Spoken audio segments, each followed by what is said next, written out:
What's going on? 6 o'clock. Good morning from the 104.5 The Zone Studios. I'm Robert Walsh. The Tennessee Titans officially reporting to Ascension St. Thomas Sports Park today for the start of training camp, but the first full squad practice of camp is scheduled for tomorrow, 9:15. The Buck Rising Show and RKW both going to be on site, keeping you abreast to all the latest issues. Rand Carthon and Brian Callahan will be speaking with the media today at 12:15, and you can listen to that right here during the Buck Rising Show. The Green Bay Packers are about to begin training camp without their star quarterback, Jordan Love, the former first-round pick, beginning a holdover on his contract, which is set to expire after the 2024 season. Green Bay's front office has been working on an extension for Love, but no deal has materialized, and training camp kicked off for them yesterday. Love signed a one-year deal for the 2024 season last May for $13.5 million, but it was considered a holdover contract until the long-term solution was agreed upon.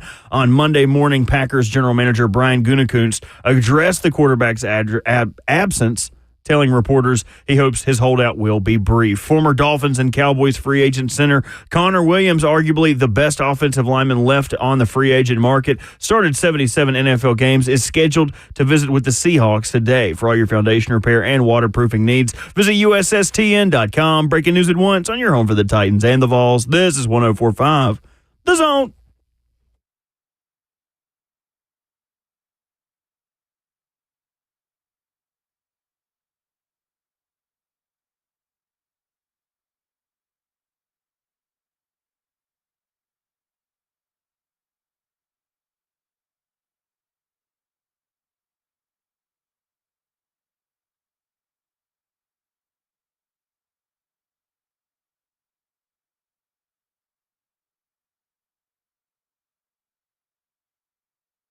A very good and pleasant Tuesday to you, wherever you are in Music City and around the world. This is Ramon, Kayla, and Will, RKW, with Ramon Foster, Kayla Anderson, and Robert Walsh, our producer. My name is Will Bowling. It is Tennessee Titans training camp report day. Who needs a good training camp the most? We'll tell you coming up at 7:20 this morning. VolQuest's Austin Price stops by to give the latest inside info on Tennessee's red-hot recruiting under head coach Josh Heupel.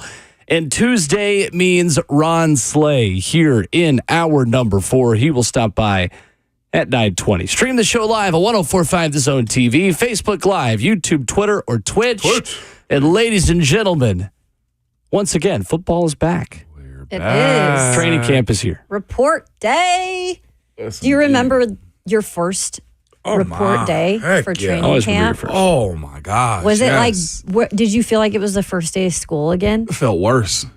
Really? It felt worse. It did. Man, so much went into getting to that point, though. Like, it was one, sports anxiety. I think we all have been in a position where performance is always a thing. I think it's necessary. I tell my kids now, I think you need to be confident with a little bit of anxiety. Sure. Sports anxiety, a very real thing. It's real, and it's. Would you also say it's necessary, too? A healthy amount of it is. I remember it was funny. Like, I wouldn't always get nervous about the outcome of what I was going to do. I would just get nervous about how much it was going to suck.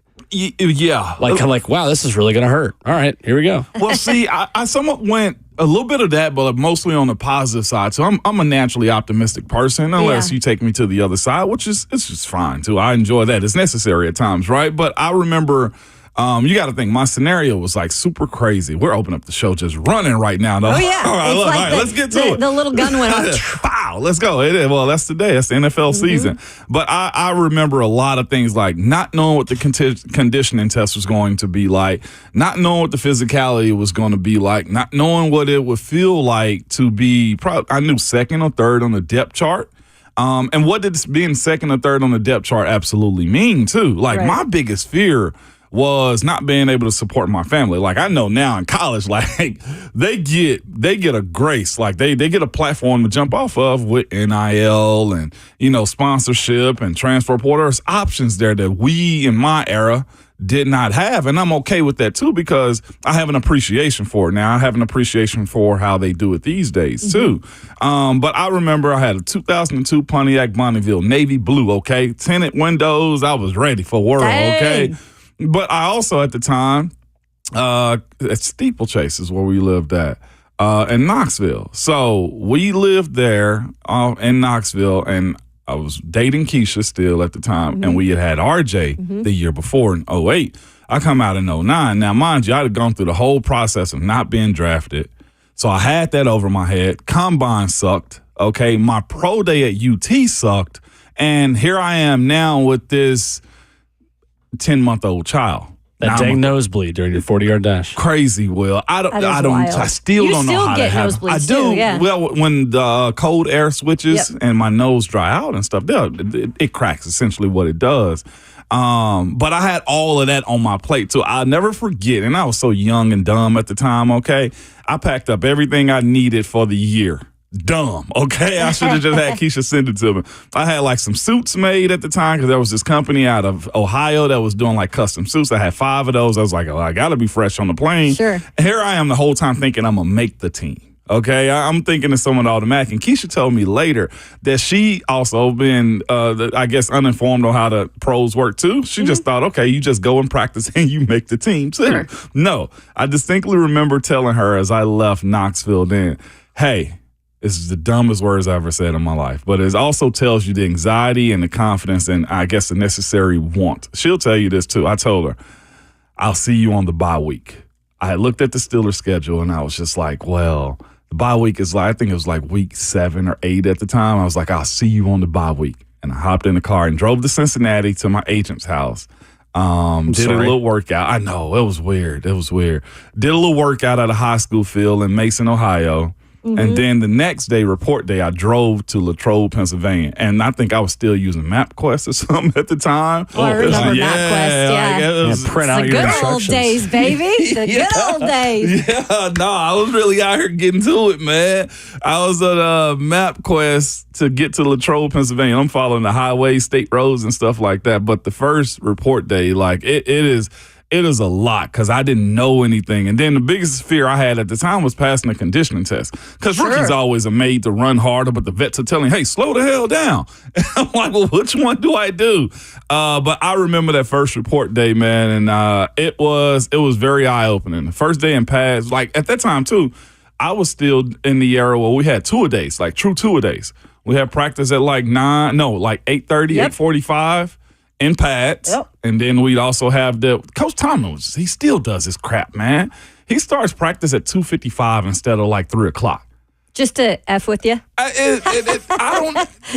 Nobody questioned it. Nobody questioned it, and nobody really had much to say about it. Just practice starts at 2:55.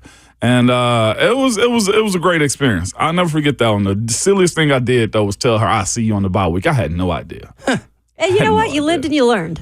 And now look at you. I think I added pressure to myself, though, too. I needed that added pressure, though, too. Yeah. I had a child I had to take care of that didn't ask to come into this world. So my circumstances were a little bit different. I was out there literally and figuratively fighting, okay? I got into a lot of issues my rookie year. I ain't going to say I was a menace. You still are in some ways. Just less with your hands, more with menace your words. More words. Yeah, but that was the pen, not the sword. I got more stories on that first year, man. I thought I was going to get fired my first year. We had a coach, man. This is probably story time stuff we should have saved for later, but send it. You can sprinkle it in throughout the week where your training camp. I never forget the reality of football really jumping in the driver's seat for me because it was Coach John Mitchell, famous Alabama player, coach. I think the first one to play for Bear Bryant. He was a D-line coach, assistant head coach at the time, too. And I'll never forget, it was a guy drafted in the 6th round with me from Oregon. Sonny Harris is his name. And he wore 73D. I had 73O. And I'm like, okay, cool. We were also roommates. Were you the only 73s then? Yeah. It was only two usually offensive and defensive guys. Yeah. But nobody really gives out double numbers in the NFL. Mm-hmm. And I got that eye-opener when we were in training camp. And we were going up against each other. And he stopped the drill in front of the vets, in front of the O-line and D-line vets, a couple coaches there. And he simply told us, hey, you two young fellas know there is no double numbers in the NFL, right? There you go. I looked at him, he looked at me, and I was like, well, what's that supposed to mean? Well, somebody going to get fired. Uh-huh. And it starts right here. We're roommates, and he tell me this. Of course. We're roommates, and he's like, we don't do double numbers in the NFL. And I was just like, oh, crap. And at that point right there, decided to cut his head off.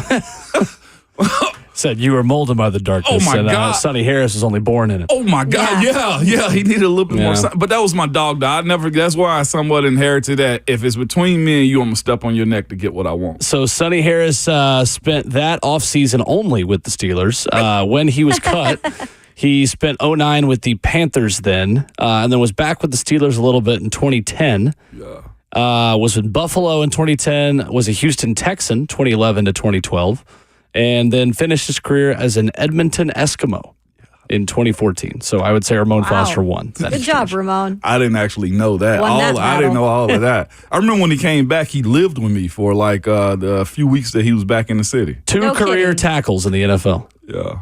Well, yeah, you beat that one out. Well, he got the signing bonus. I needed that damn signing bonus. Yeah, right? He was a You're like, I sixth didn't get all round. the check marks. He was a 6th round pick and was cut September 4th during final cuts. And he was out of where again? Oregon. That's right. His name was Sonny, but he lived in Oregon. Makes no sense to me, but Went whatever. to Pittsburgh, California. Man. Okay. Yeah, Pittsburgh without the Pittsburgh without High the School H. in California. Yeah. Pittsburgh without the H. That's where a Vandy boy baseball player that got drafted. Really? Davis Diaz went to school. In That's Pittsburgh, random because there's not many Pittsburgh, California. It's not. People. Without the H, That's man. funny. I got a few more stories we'll dive into later. I know. but I was going to say, you should sprinkle them day. throughout the week. Report day, definitely. A lot of NFL football this morning. Lots of Titans discussion as the show continues. 615-737-1045 is how you join us. But coming up next, we're going to talk a little bit of college football as Andy Staples of On3 notices 2 key changes in Tennessee football under Josh Heupel, and we'll tell you about that next.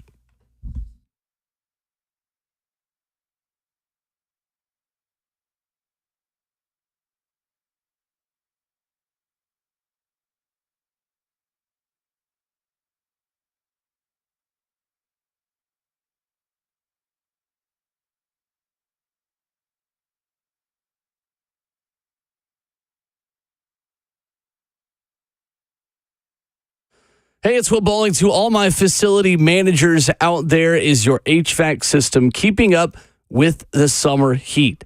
Well, no matter your commercial air conditioning problem, the team at Lee Company is here to help. For over 80 years, their expert team has been here to make your life easier and keep your place of business running efficiently. 80 years, they have learned how to do business the right way here in Middle Tennessee. And running efficiently means less downtime, more long-term savings, and a strategic partner that you can rely on. Available 24/7, 365. Call Lee Company today at 615-567-1000 or contact them online at leecompany.com. That's 615-567-1000. Professional air conditioning solutions for any type of facility. They're online at leecompany.com. 615-567-1000. That's Lee Company. All you need.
Kicking off the show on a Tuesday morning of Ramon, Kayla, and Will. RKW streaming live on 104.5 The Zone TV. 615-737-1045. How you jump in?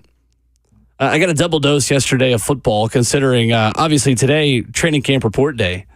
I started scheduling the 104.5 The Zone high school football game of the week yesterday. Ooh. Our first 2 weeks are set in stone. I will reveal that at a later date. Big time. I know. That starts Very in, excited. what, August 23rd. Exactly a month. Weeks. That's right. How accurate can you get that game on, What do you mean? as far as like you're saying you're setting up the high school schedule for it? Like you make teams on there is what you're saying. No, I'm in real life. In real life, yeah. The on real life the schedule. 104.5 The Zone high school football game. You were thinking maybe he was even playing high school football I'm thinking, No. on I did that while I was Yes, in high of school. course. I'm not going in and making all of Division II AAA on It's the all right. football video game. Hey, you all right. can I could. stop with the chuckle back there. Okay? I'd be very qualified to. Ramon said, how accurate can you get it? him?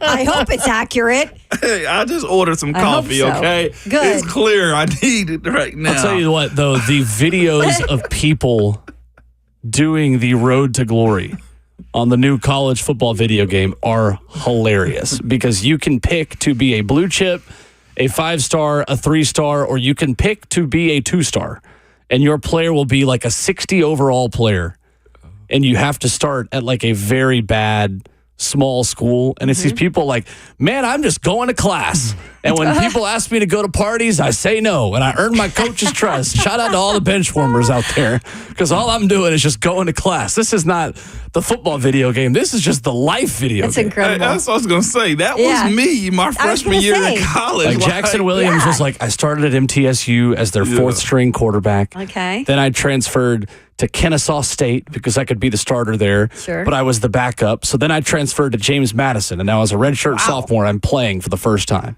All right, Jackson. Hey, I'll say Congratulations. this. One thing I noticed on going on campus, you bring up that type of stuff as far as like I just go to class and I do my work Keep your and head I just down. go work out. Is some folks go to college well conditioned for the party life, okay? Like I had to work myself into the party That's life. right. Breaking news. I'm from a small town. Like it was dudes already buying MD 2020. Like yeah. they were already. I'm like, you drink this much as a freshman? Like, god dang. It was. Yeah.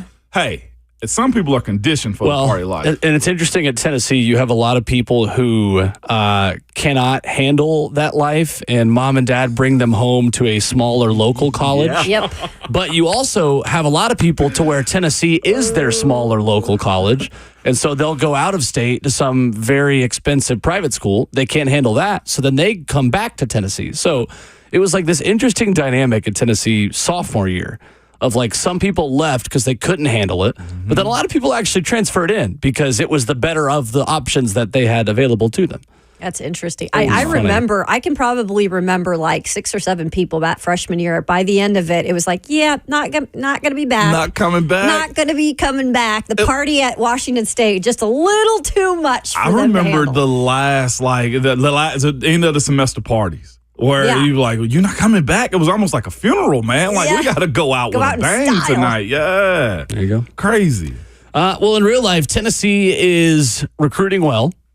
We talked to Andy Staples about it yesterday. Going to hear a little bit of what he had to say from his takeaways following Tennessee around at SEC Media Days. So at this point in the On3 composite, Tennessee has the number 12 class in the country. They have a duo of players in the defensive backfield who are Tennessee leans, I guess we'll say at this point. Lagonza Hayward, we've talked a lot about, who is scheduled to commit on Saturday, choosing between Tennessee, Florida, and Georgia. And then Onis Conanbanny. We're going to get an exact pronunciation from Austin Price on that at 8:20. Very talented corner who is also predicted to pick Tennessee. And then you've got the number 4 tight end in the country, Deshaun Brame, who was predicted by On3 yesterday to flip to Tennessee, which was new information. Big deal or small deal? Tennessee's recruiting momentum right now. I'm going big deal. I am legitimately going big deal, considering where they were. Like, again, I continually bring up the conversation.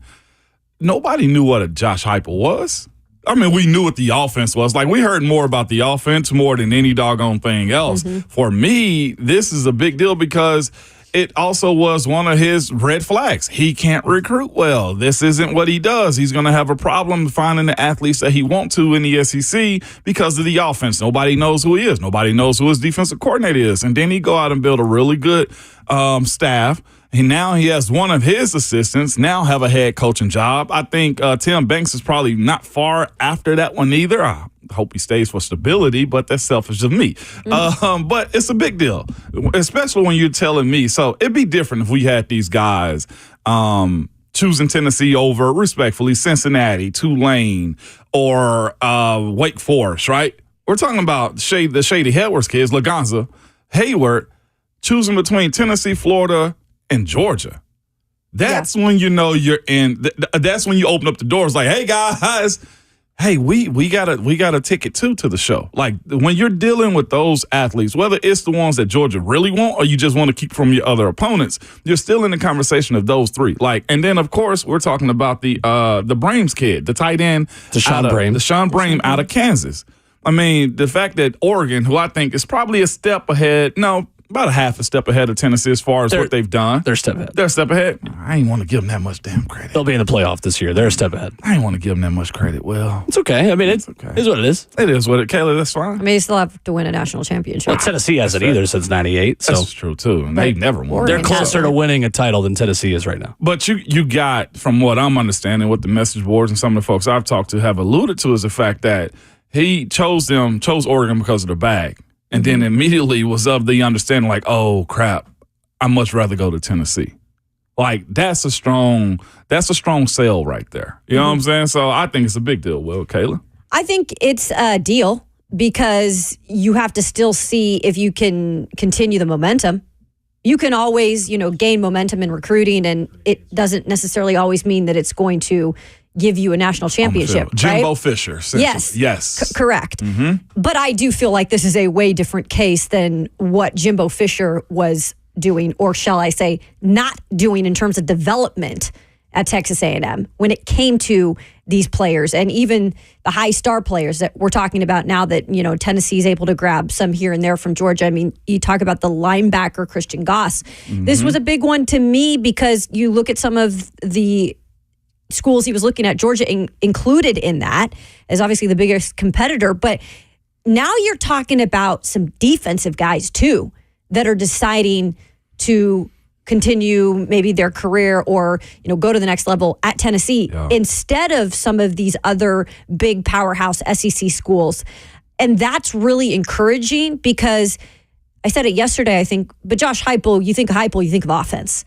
And that's fine and dandy. And you'll need to continue to be that team that, recruits on that side of the ball and gets the quarterbacks and offense all sales, of that. for sure. It Offense absolutely sales. does, especially in the college game now. Yeah. But you always want to have a defense that is legit. And we know in the SEC that can be the difference maker when it's all said and done. Facts. Because of the competition that is in this conference. So I think it's really positive momentum. I just think now this is when you really have to capitalize off of it. And it might not mean, going and winning it all this year, but I'm saying winning some of those games that you did a couple years ago, like Alabama, that's going to target some of these kids like, whoa, okay, Tennessee, that could really make me change my mind when it's time to commit. Is some of those games that stand out as the big time games that you win. Those are the ones you start building on. So I think it's interesting. Andy Staples yesterday talked about this and the recruiting battles that Tennessee is starting to win more consistently. This was him on yesterday's show. Yeah, I mean, they're not doing it over and over again yet. And that's what they've got to be able to do to truly compete with Georgia and Alabama on an annual basis. But they're starting to do that, which they weren't doing at all. And I think that's a huge difference. But I also think what goes on the field will help dictate that. Now, maybe not necessarily for the class of 2025, but going forward, like the fact that they beat Alabama 2 years ago is paying dividends now in recruiting because you saw it. You can show, you've been able to show players, hey, they don't just beat us every year. We can beat them. And I think that makes a huge difference. And I think you're going to see it again this year. Like I said, they're confident in that defense. James Pierce is one of the best pass rushers in the country. Let's say he has a great year. He goes and is the, number 4 pick in the NFL draft. Like, that's proof of concept that you can say, hey, you can come here and be a top 5 NFL pick on defense. Like, they haven't been able to say that.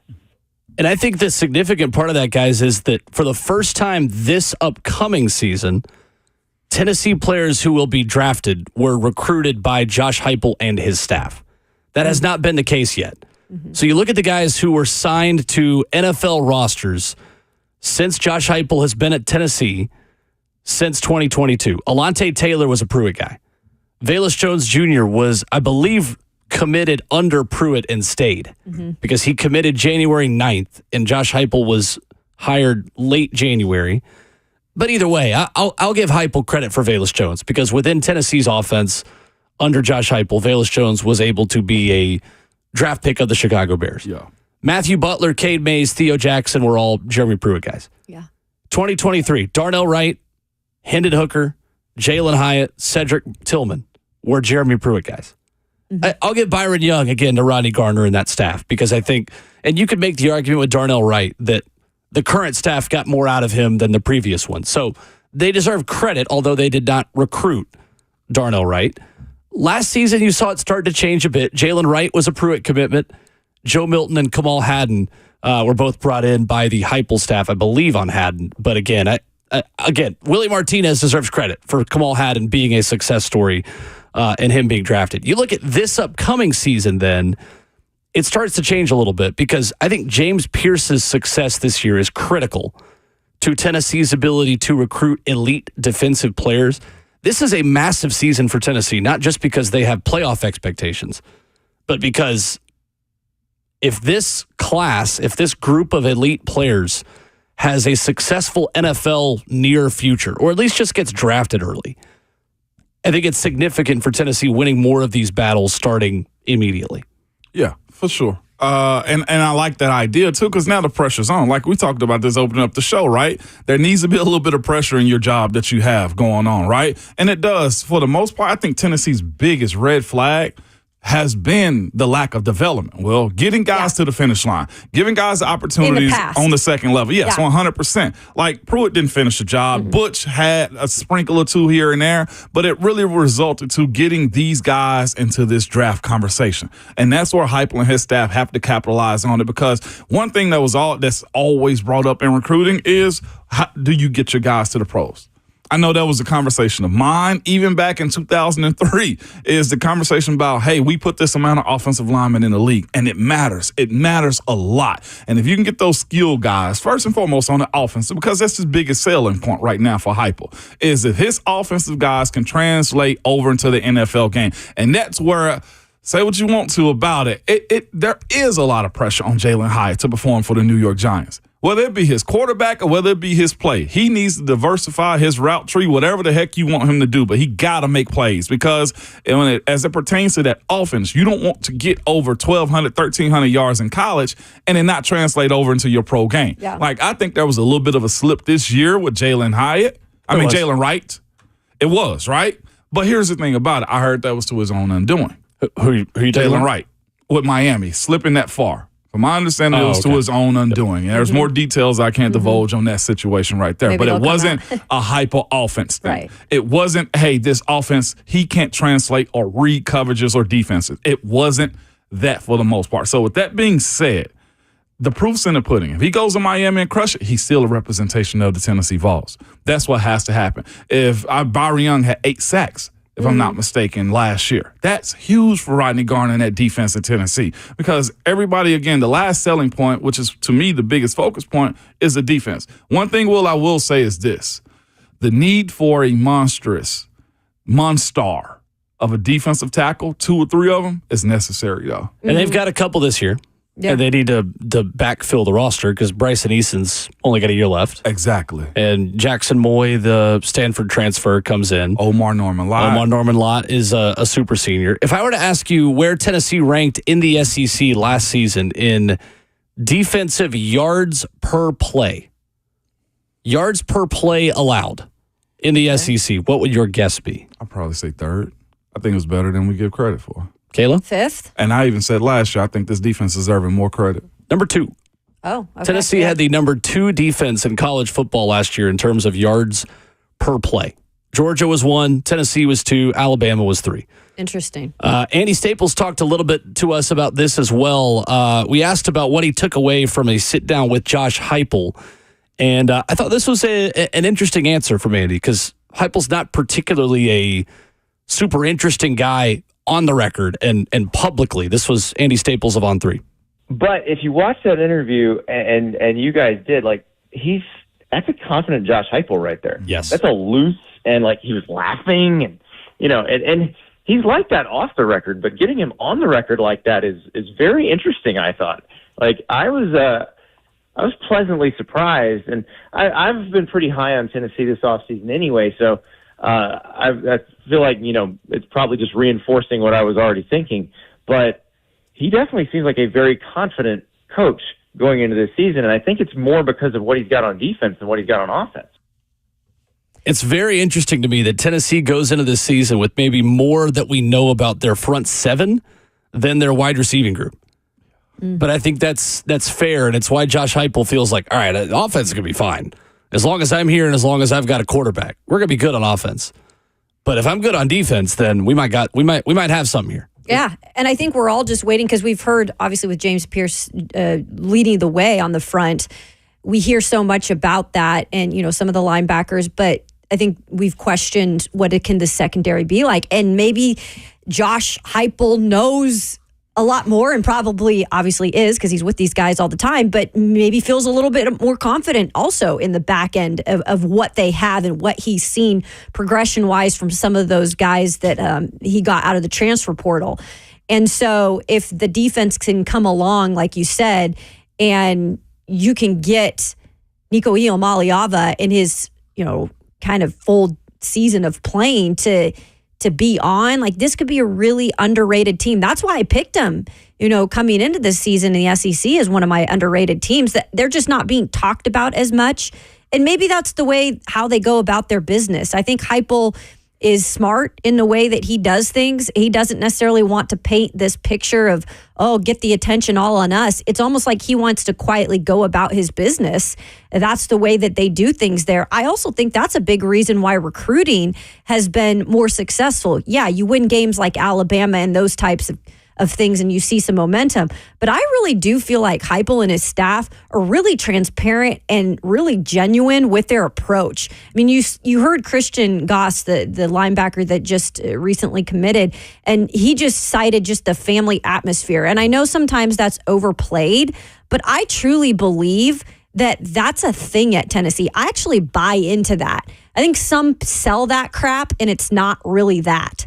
I think Tennessee, it's actually genuine in the way that they approach that. Yeah, I think so too. I've seen it. It feels that way, even for the former players. It didn't used to feel like that on that campus. That's a big thing. And not even just that. Like you look at on the weekends of games and recruiting also, like every sports group is there. Mm-hmm. And that's also plays into it also. I'm sure I'm sure they're going to take advantage of the baseball, basketball, lady Vols. Like there's a lot of momentum behind that. It's only so much you can sell because everybody's got money for the most part. Sure, right? But like the tight end that committed to Oregon and now's like, it doesn't mean everything when it's all said and done. We'll see. Definitely. 615-737-1045 as we wrap up hour one. Coming up next, the boss of the ACC says they will fight Clemson and FSU as long as it takes. And we'll give you the full quote next.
Tuesday morning continues on Ramon, Kayla, and Will, and the ACC is meeting for their media days, as is the Big Ten this morning.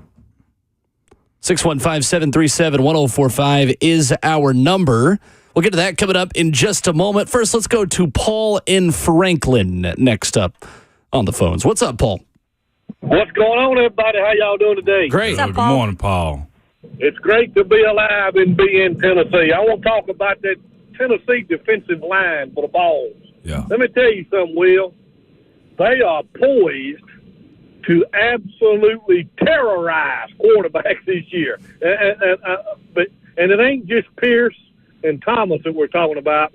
There's dudes all up and down that line that's going to be pure you-know-what on quarterbacks. That's why I believe that they're going to be the difference makers that's going to get us in the playoffs. That's why I believe that we're going to Oklahoma and beat them. If you look at Oklahoma and read about their offensive line, they're not excited about their offensive line in Norman. They're actually kind of worried about it a very great deal, and I don't like their matchup with Tennessee's defensive front. I think we're going to go out there and just destroy them. So with that being said, I believe we're playoff bound. But that's my quick comment. Get off here. Hey, God bless y'all always. Go Vols and tighten up. Yes, There sir. we go, Thanks, Paul. Paul. Thank you, Paul.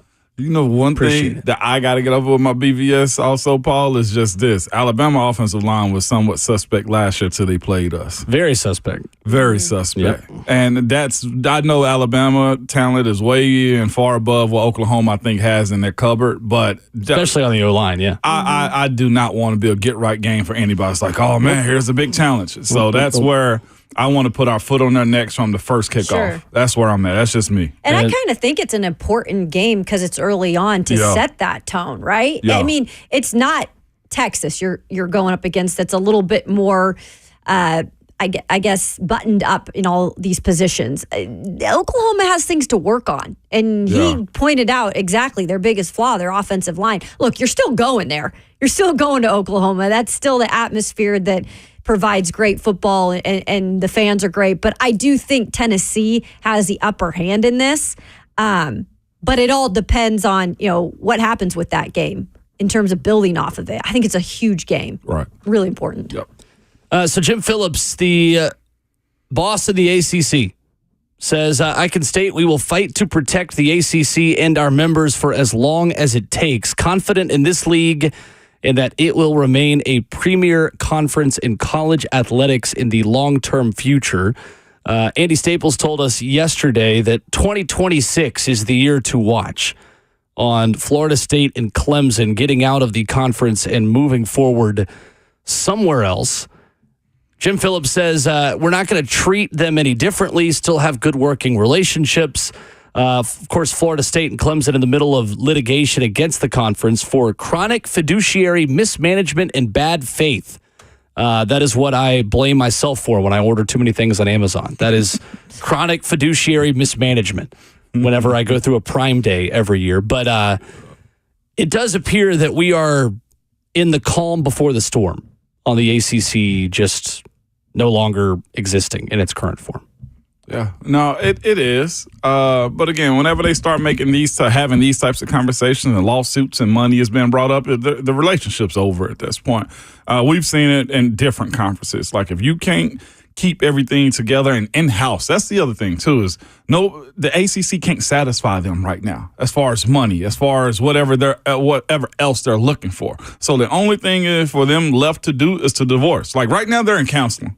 That's essentially what they got going on right now. They are in counseling right now, marriage counseling, and they're trying to make it work for the kids being the recruits. Like, this thing is done.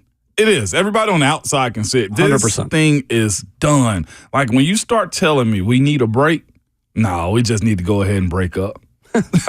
Hey, why we playing around with emotions? Like, we need a break? No, the hell we do not. We either in this thing or we're done. And Florida State and Clemson, they're cooked. And the ACC is going to have to try to find other ways to keep them. Maybe ECU go to the ACC. I have a way different perspective on this, coming from a conference that's been chopped up and, pretty much screwed in terms of how you look at it now. And there's a lot of people saying, sheesh, how could we not have saved that conference? And well-established conference, obviously known for years for championships and success. And it took one commissioner and then another one to pretty much really bury it for it to crumble. And so I guess I look at this situation of a marriage that, yeah, there's all these bumps and bruises along the ways, ups and downs, but you got to continue to fight. You got to continue to fight sometimes to make things work. And I look at this conference, and ACC is a good conference, and not just in football, y'all. Like we look sometimes at just football in these situations. This affects more than football. It is. It's the biggest but money it maker. affects every other sport. I'm with you on that one. But and now you're seeing Pac-12 softball and baseball and basketball that don't have the direct flights to the Rutgers and all these places that you don't know the long-term effects of these. I agree with you. And it is. Football is the moneymaker, but I also need to look beyond that because this is just not football we're talking about with athletes. It's all sports. And it sucks because the ACC, I think, is a good conference. They've got good schools there. Look at the other schools like UNC and, North Carolina State and what happens when these two leave. Then it starts the effect of the trickle effect. And I've been through it with my conference. Yeah. I know I'm emotional about it, but because it freaking sucks. But it sucks. But I know it's writing on the wall. Yeah. But what are you going to do? As the commissioner, you got to come out and at least say the right things. Now, what they're doing behind the scenes, I don't know. But my advice would just be continue to battle to keep these two schools in it. I know it's probably not going to happen, but I wish it would. What sucks is they see everybody else around the country got sugar daddies. And they probably talking to the ACC commissioner and be like, hey, if you broke, just say that. That's essentially what they're saying. Like, they want their money and they want nice bags. They want a private jet and they want to be able to go wherever they want to. And the ACC can't provide that right now. So those flights to other places get a lot nicer when you have a bigger TV deal paying for it. Right. And that's the biggest issue. It's one thing to emotionally be in it, in a relationship, but when the money start taking over, ain't nothing you can do right there. Money. We had all the resources we need whenever we traveled. I mean, we'd be gone for a full week for like the SEC meet and stuff like that. Like, the travel's really not that bad at the high Division I level. I mean, I've done it. It's not crazy, honestly. It's not you have crazy. So many tutors in major Division I college athletics. We'll see how it plays out. Yeah, I'm with you. And there might be blowback from the Big Ten on how they do the logistics. I think there will be with some schools. And expenses that's got to be paid out. But all in all, like, this is a money thing for Florida State and ACC. And it's hard to keep it together when we start off the conversation in the hole. And right now they feel like they are in the hole. Well, they had a sign yesterday that said toughest non-conference schedule in the country, the ACC. And like, that's supposed to be a flex. I think they get a tough end of the shake though. Like, what are they supposed to do? Oh, your conference isn't tough enough? Yeah, right. So like, what are they supposed to brag about? Like, okay, so our conference isn't tough enough, so let's go play other conferences. Yeah. Oh, now it's not good enough to have the toughest out of conference schedule. So like, they're in a damned if you do, damned if you don't spot. It's true. Yep. 615-737-1045. Titans training camp report day today. Give me one question for Rand and Callahan as they go to the podium today. We'll do that next.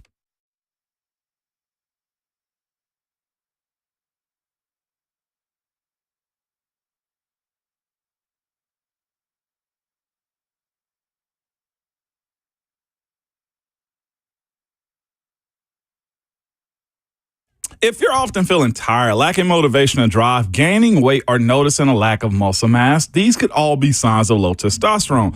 Don't wait, find out. At Low T Center, they make it easy to get your levels checked. It's just a simple blood test, and with their on-site lab, you'll get results back in about 25 minutes. Low T Center is not a typical doctor's office. The physicians specialize in treating low testosterone with their customized treatments for each patient. The experts at Low T Center have over a decade of experience helping patients achieve life-changing results, and most health insurance is accepted for treatment. For the established patients with stable T levels, they offer a convenient physician-monitored self-inject treatment plan that ships directly to your home each month without the need to come in for weekly visits. And at Low T Center, your BMI and health can also be evaluated for treatment with prescription weight loss medication. So get back to your best. Go to lowtcenter.com to book your appointment today. That's lowtcenter.com. Low T Center, reinventing men's healthcare.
What's going on? 7:03. Good morning from the 104.5 The Zone Studios. I am Robert Walsh. Tennessee Titans officially report to Ascension St. Thomas Sports Park today for the start of training camp, but the first full squad practice of camp scheduled for 9:15 tomorrow. RKW and the Buck Rising Show both going to be out there keeping you up to date on everything happening at training camp. Rand Carthon and Brian Callahan both speaking to the media today at 12:15. You can listen to that right here on 104.5 The Zone during the Buck Rising Show. The Green Bay Packers about to begin their training camp without their star quarterback Jordan Love, the former first-round pick, beginning a holdover for his contract, which is set to expire after the 2024 season. Green Bay's front office has been working on an extension for Love, but no deal has materialized, and training camp has officially kicked off as of Monday for the Packers. Love signed a one-year deal for the 2024 season for about $13.5 million, but it was considered a holdover contract until a long-term solution was agreed upon. Now, Monday morning, Packers general manager Brian Gutekunst addressed the quarterback's absence, telling reporter he hopes the holdout will be brief. Former Dolphins and Cowboys free agent center Connor Williams, probably the best offensive lineman left on free agent market, started 77 NFL games, scheduled to visit with the Seahawks today. For all your foundation repair and waterproofing needs, visit USSTN.com. Breaking news at once on your home for the Titans and the Vols. This is 104.5 The Zone.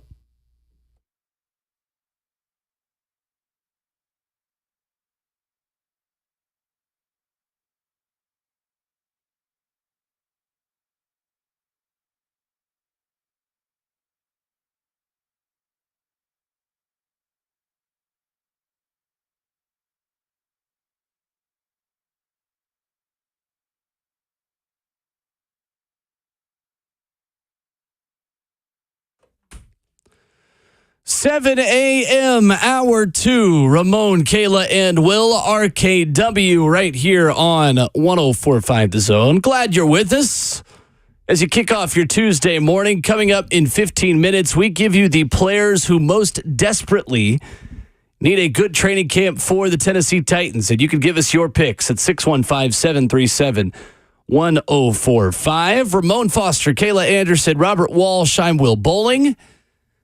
Today at 12:15, Brian Callahan, Rand Carthon, Anthony Robinson meeting with the media as training camp officially begins today. What is one question you've got for either Rand Carthon or we could say or Brian Callahan, if you've got a good question for both of them? I'll say off the top for Brian Callahan, and I don't know how much we'll get today until we actually see it on the field, but how healthy is this group coming into training camp?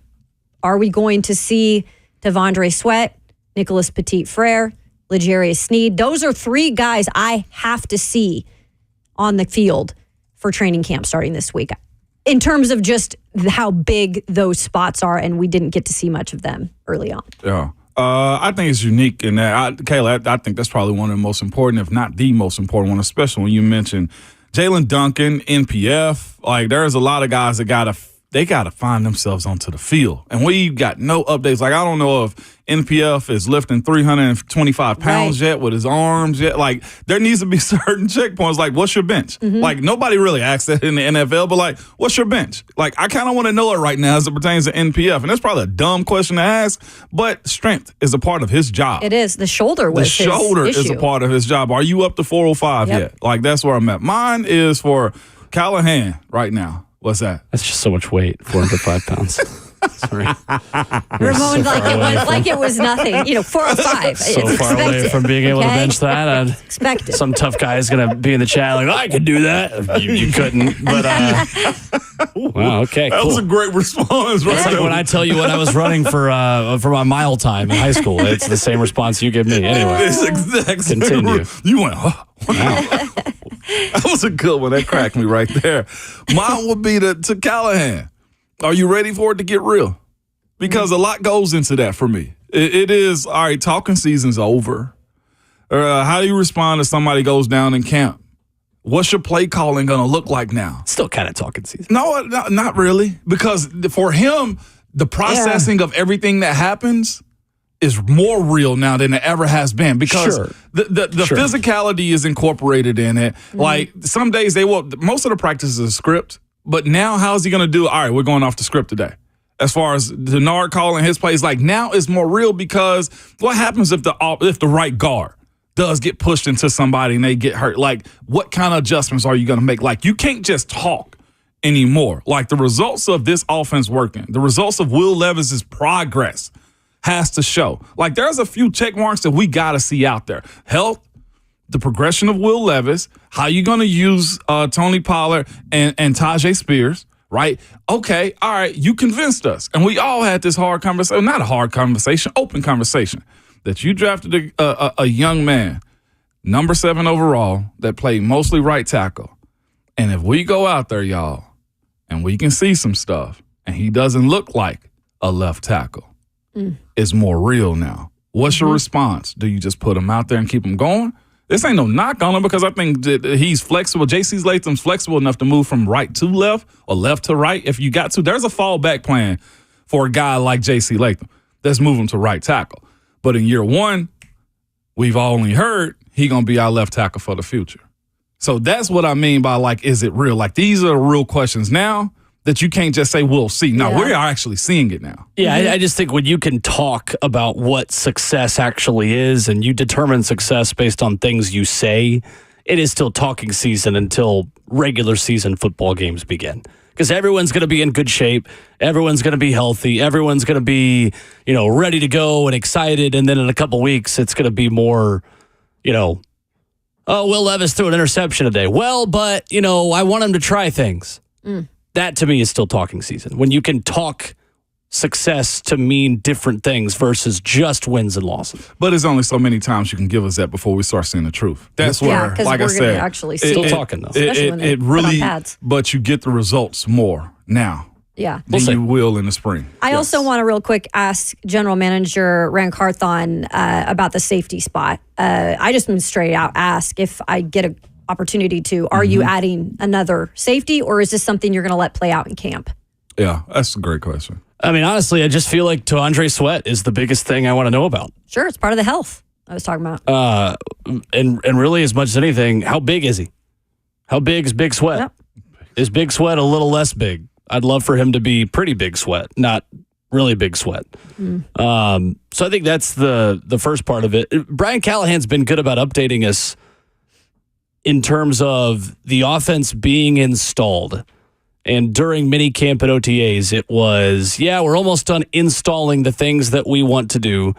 The next step will be situational processes. And we saw that at the end of the voluntary workouts in the beginning of June, was that they started doing situational stuff. It was red zone, it was third down, things of that nature. Where are you in installing this offense where Will Levis can master everything that you're doing? I think is the number one question that Brian Callahan has got to answer is, how much of the offense have you totally installed by this point to where Will Levis is comfortable doing anything you could ask him to do?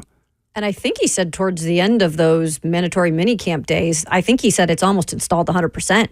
That's what I'm saying, is that he's given us updates of it's almost installed, but the situational stuff is kind of the last step within that.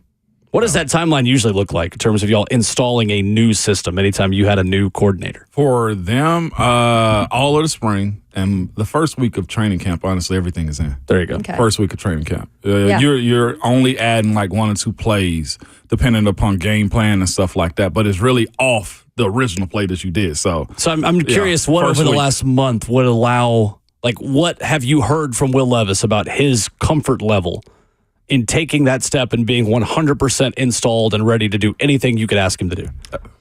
Yeah, that's first week.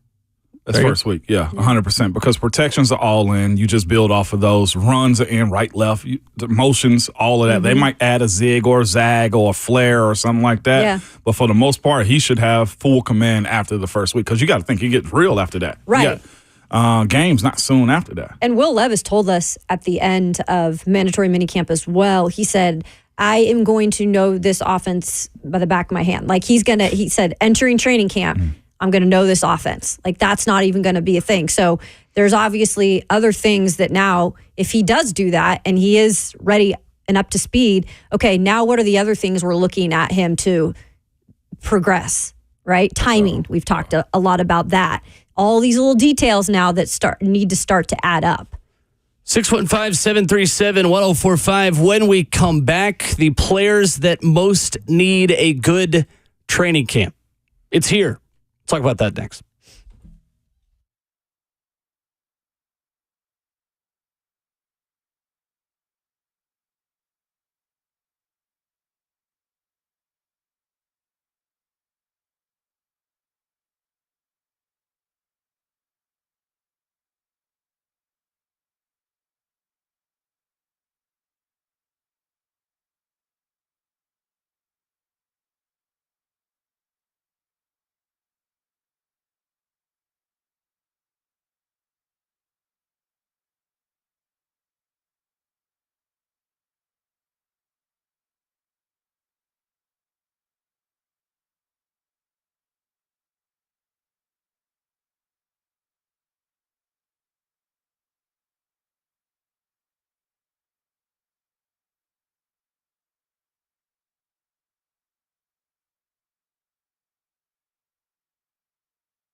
Hour number 2 of Ramon, Kayla, and Will rolls on 104.5 The Zone. If you missed any of our show, go to your favorite podcast platform. It is there at 10 o'clock every single morning. Andy Staples from yesterday, Austin Price, who joins us at 8 o'clock this morning, will be there today for your listening pleasure as well under Ramon, Kayla, and Will. 615-737-1045 is our number. And our question to the people: who needs a big training camp the most?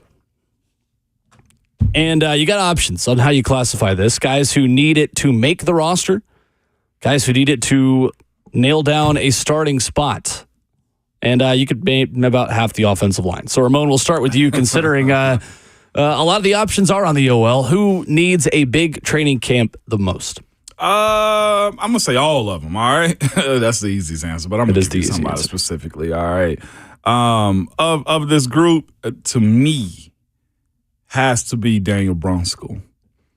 Interesting. Daniel Brunskill. Now, a lot of people probably thinking he's on the back burner as it pertains to how they think of him, what his career is, a lot of things, right? But Daniel Brunskill is also 30 years old right now. He hasn't been a full-time starter, I don't think, outright many times. I see he's got 2 years in San Francisco, the COVID year in 2021, but from then he hasn't been that dude. And how come his original team didn't sign him back? These are the questions I have for a guy like him. It's one thing to be a career backup, right? But when you start to hit those 30s, your minimum goes up, so now you're a cap conversation. And I don't think he's hurting the cap too much this year, but when you look at his career so far, especially with him being with a new team, right, with the Titans, it's this part of it for me. You're in and out. You played through injuries because you knew you had to be in survival mode too. Now with this new head coach, right, and this new offensive line coach, I will say this: watching Coach Bill Callahan and his drill work is meant for young men or dudes that's already been in his system. Bertha and Olga are heavy as hell, okay? The way he crafts practice is up-tempo.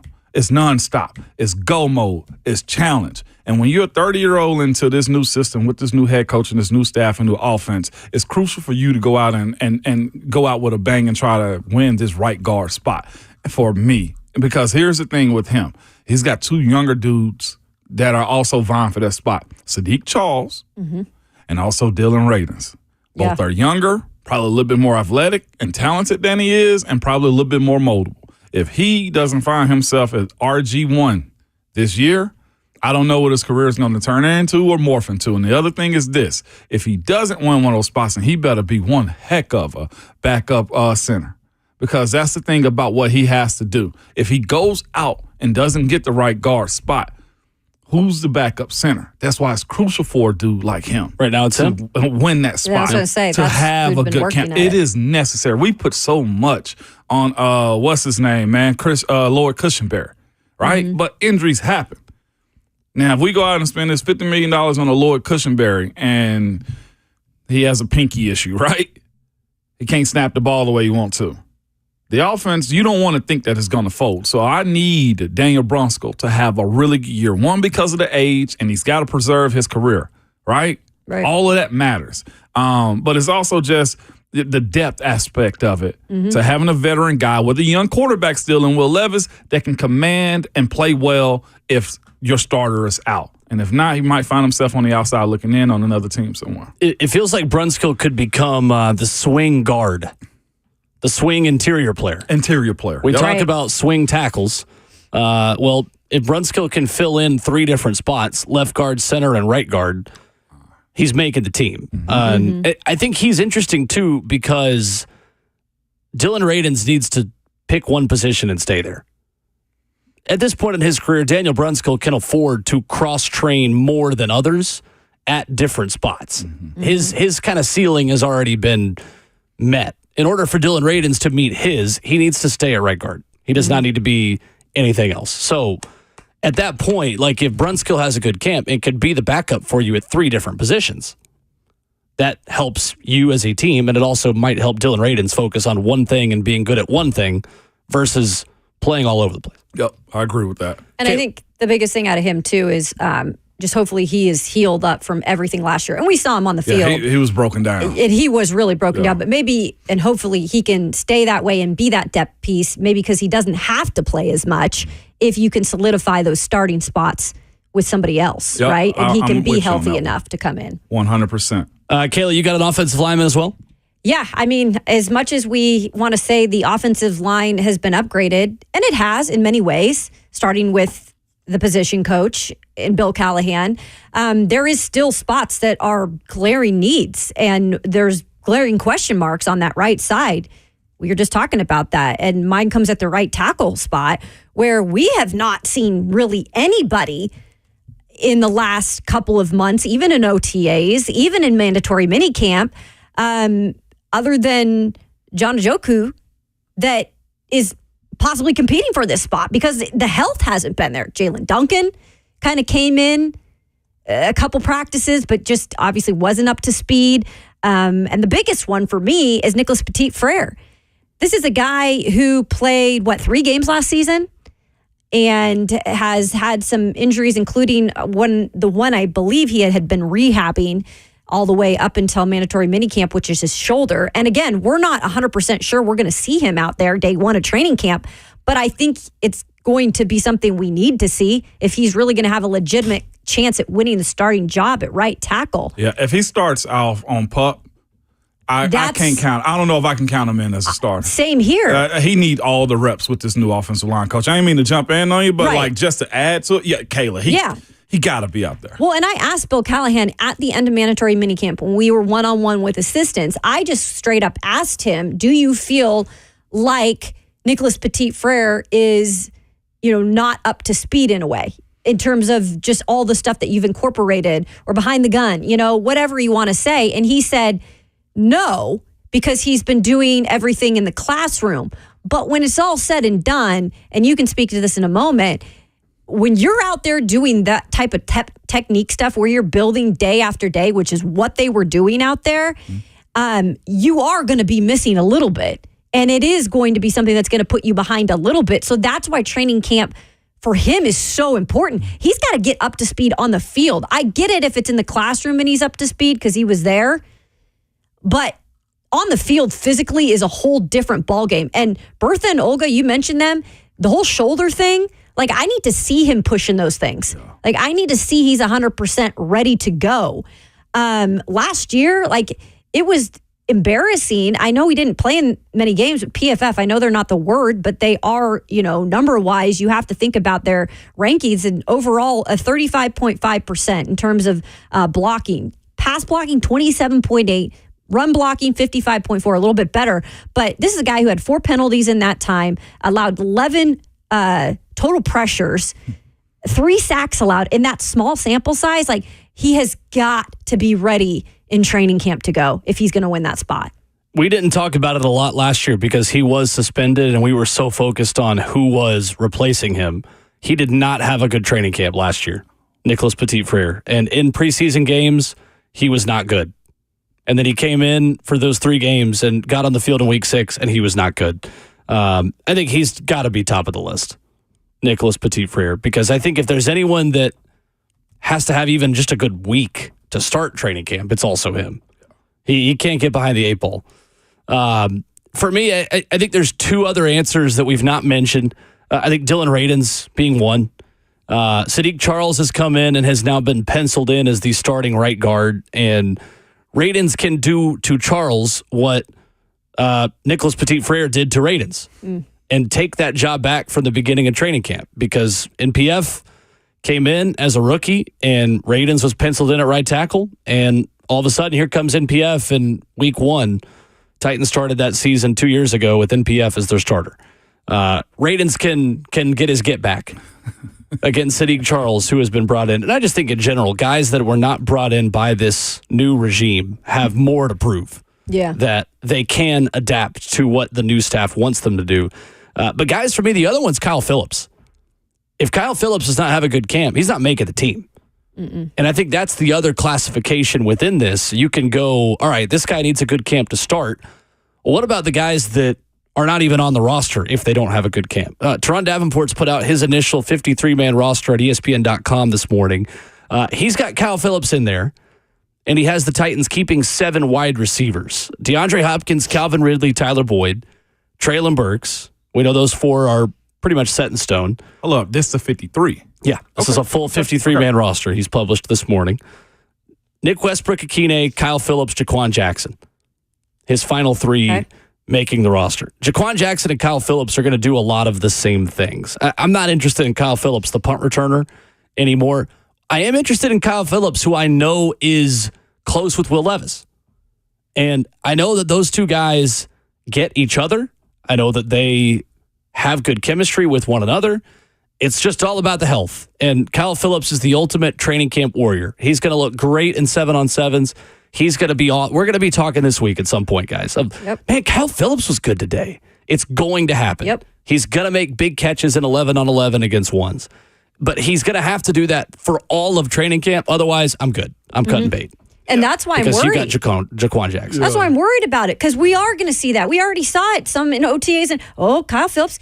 And then you gotta go back a little bit. Okay, wait a second, chill now. He has done this for the past couple of years, where he impresses us and he's healthy. Then he go missing. Then boom, the season starts and he's got something going on, or he's getting hurt, or it's never been like that. He's not making the plays when he's out there. It's that he can't be out there long enough. Yeah, that's exactly what it is. And him and Will Levis going to be real good friends. Oh, I know. With him being on the practice squad. Yeah. You know what I'm saying? For sure. Yeah.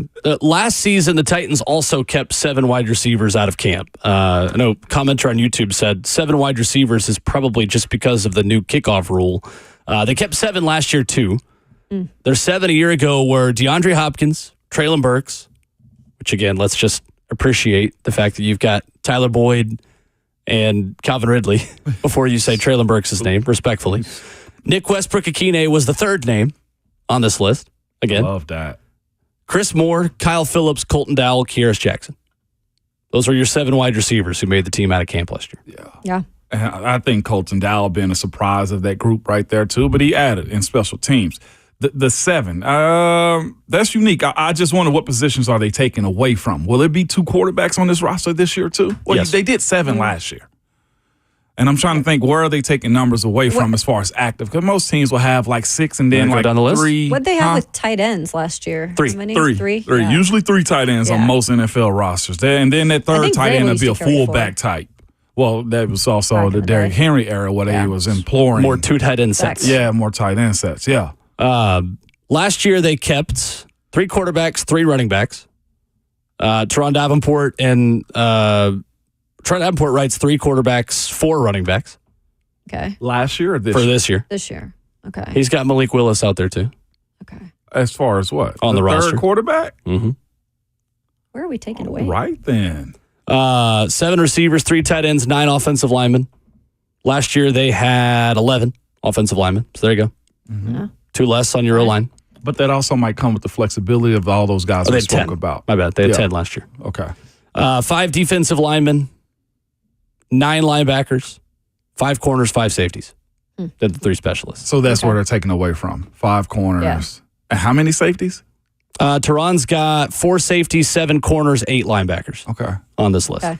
Lord. Okay. All right. I want to see how this is going to shape out, because the 7 active 53-man roster wide receivers, I think, is a bit much, and might need to find another position to separate. Because to be honest with you, the Kyle Phillips conversation to me is, where do you employ him as far as the offensive sets, right? Because if you brought in Tyler Boyd to be your slot guy, and if also Calvin really can play in the slot, then you eliminate one of those dudes, right? You put him on the practice squad and pick up another position somewhere else, and most rookies do make the team. Jaquan Jackson is not a throwaway pick.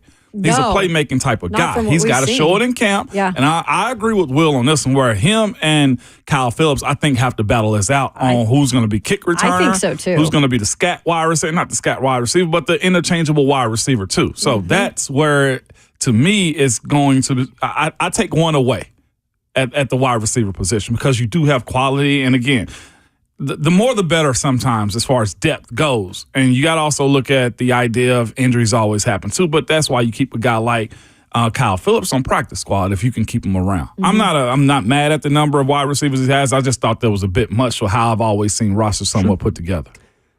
And Mason Kinsey's still sitting there. For what? Oh my Hanging out? God, he is the cockroach, man. As far as what? I mean, that dude never dies. And good for him, man. Good for Mason Kinsey, but damn. I mean, I think I've been here for 8 years. He's been here for like 7 of it. Been here for 2. I'm serious, but that's what it feels like. Yeah. It's what it feels like. Good for him, though, honestly. Credit to him. Yeah. And this is a new coaching staff. Coaching staff. Even if he makes a practice squad, he still hangs in there, and at some point they bring him up. Never say die, Kayla. We've all been in that situation before. So at least I'll say professionally, that's how it was for me for the first 2 or 3 years, is never say die. Right. But playing is where he got to get to. You were a cockroach. I was trying to flush you out of my apartment. Oh. I did successfully do that. Now you turned into a butterfly. Micah, Nolensville, 615-737-1045. What's up, Micah?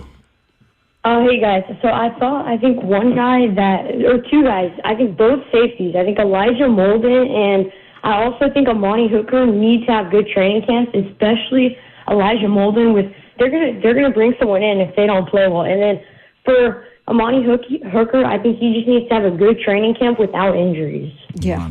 Yeah. Well You done. ain't lying about the injury part, man. Thanks for calling in, Micah. He's growing up, dude. I know, Micah. Voice Getting a more getting tenor deep. there. Yeah, his voice getting deep, man. Hey, for what it's worth, Amani Hookie sounds awesome. I know. I was like, that is kinda Amani fun. Hookie would be my nickname if my name was Amani Hooker. Never going to class. Yes. Did you actually go to class? I had really good attendance because my mom would beat the hell out of me. She caught me one time skipping school, and my mama used to always threaten I'm gonna take everything out of your room but the bed, and she did.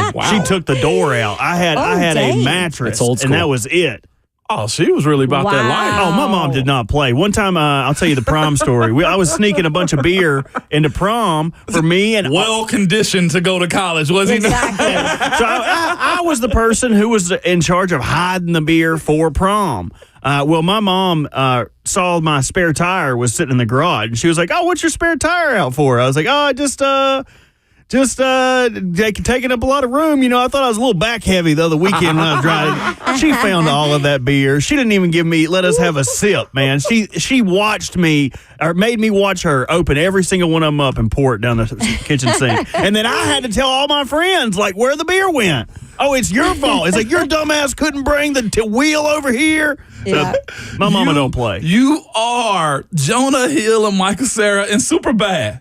We got our own Jonah Hill, y'all. Filling up the daggum detergent bottles with liquor. Something, man.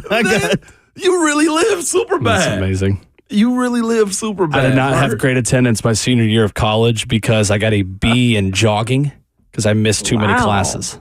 Isn't that your sport? Got a even? B in jogging. Well, running, That's but, correct. Yes. What was my sport? Dang. Attendance was not great. Yogging. The attendance valuable Yogging. during training camp. Oh. 615-737-1045. The players who need the biggest training camp the most, you can submit that with us. And there are 3 new documentaries coming out on Netflix this fall. One of them will have major local interest. We'll talk about that next.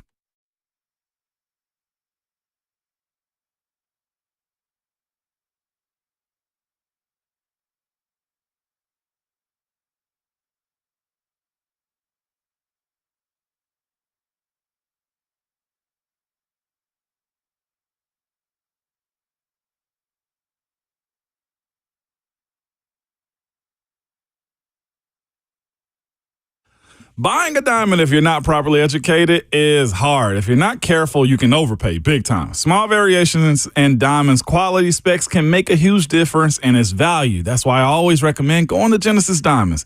Genesis Diamonds education is second to none. They will teach you the secrets of the industry. They will explain how diamonds are priced on the world market. Their non-commissioned experts will make you a savvy buyer, even if you decide to shop somewhere else. These days, this is so important, especially considering buying a lab-grown diamond. Let Genesis reveal the truth behind the recent trend and show you all the info on how lab-grown diamonds are overpriced in many places. Bottom line, Genesis is your source for the best information as well as the best value for natural and lab-grown diamonds. Whether you're buying a diamond for the first time or upgrading to a large, rare, investment-grade diamond, Genesis will make sure you don't make a mistake. Genesis Diamonds, where the focus is always on honesty, transparency, education quality, and value.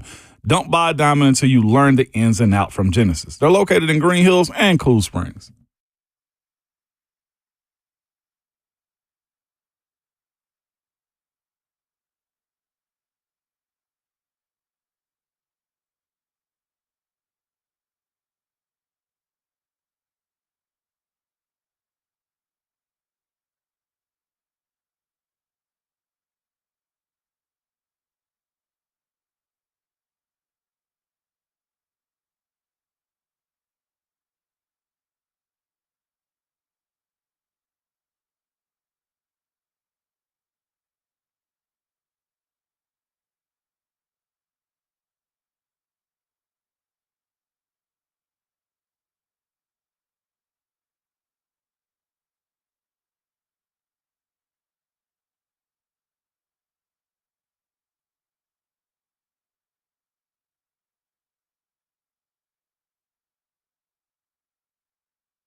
Ramon, Kayla, and Will continues here on 104.5 The Zone, RKW, 615-737-1045. And Austin Price will stop by in 15 minutes.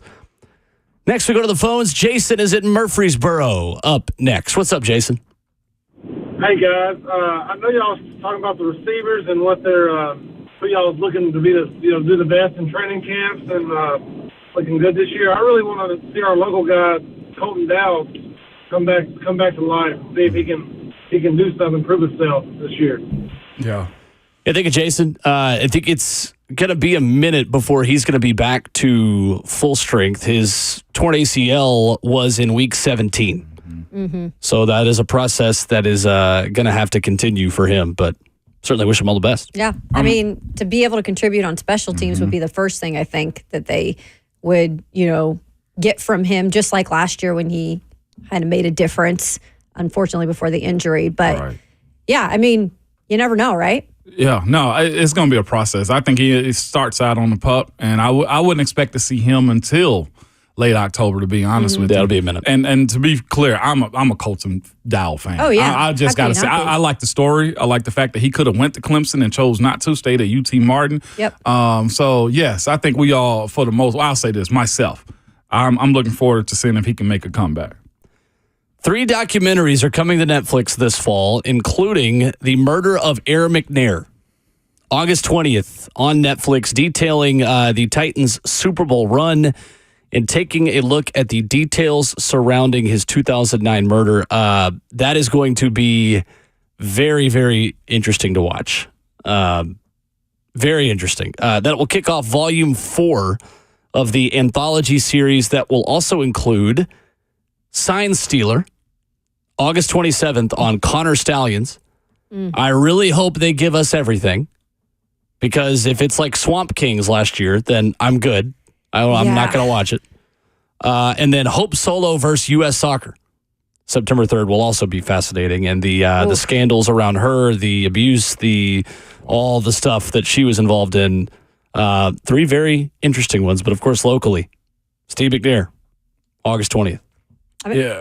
I'm interested in seeing how they do this different. I mean, we've seen documentaries on Steve McNair. I know I've watched every one of them. I think the most recent, or one of them, I think in 2017, A Football Life, Steve McNair. But there's been some documentaries out about that. I'm really curious of how they put this together, though, because they do a really good job with most of these. And, this story has been told several different times, but just interested to see who they talk to, who are the different players maybe that played with Steve McNair that Titans fans still know that will be in this. So I'm definitely looking forward to it. End of August, right? August 20th. August 20th. And Brad Hopkins spoke about it yesterday with him and Joe Hunk on air. And he said they go into the championship, which is all. He's like, initially he said no to it. And, that's the story Brad that not Hopkins many, said no. Not many folks want to talk about, or at least with respect to the family and stuff. And he, if I'm not mistaken, I got to make sure my words is right. He said this one is something that they wanted, that if the family should be able to watch it, they'd be okay with it. Of course, that's a super sensitive topic on how it all went down. And I even hate talking about it myself because it's a sensitive topic. But with that being said, apparently it was done right. I do want to see the details of it. I do want to see as much as they're going to give us on this one, because we just recently talked about it, too. Yeah, we did. Yeah, every July 4th. That is always the topic of the day. Very interesting. He obviously just a giant in this city. My goodness. I mean, any insight you get into just the amount of ailments that guy had on any given day, and you all know, I mean, just a legend of the city of Nashville and the infancy of it being a pro sports city. So interesting to see how far back they go and how much of it is just on the incident itself versus his football career, his MVP season, and things like that here in Tennessee. I just hope with all these things we get like facts and we get info and we get like, we don't just get glorification of like basically highlights. Like that was my problem with Swamp Kings last year, was that unless you were a Florida fan, it was so bad. The series is called Untold. Yeah. Like there was nothing untold about it. It was literally just like Urban Meyer public relations. I know. I was like, if anything, you should have had some Aaron Hernandez things incorporated in there, and none of that. Maybe they were saying that the story was untold. The story would be untold. It would not be told anywhere near this. I still haven't watched Swamp Kings because of the reviews. Probably not worth it. I watched one episode, and it was Florida beating Tennessee in Knoxville, and then I saw all the reviews about it. I was like, I'm good. Yeah, I watched the whole thing. I lived all of it. I remember all of it. I don't need to relive it. 615-737-1045. Austin Price of VolQuest will join us next.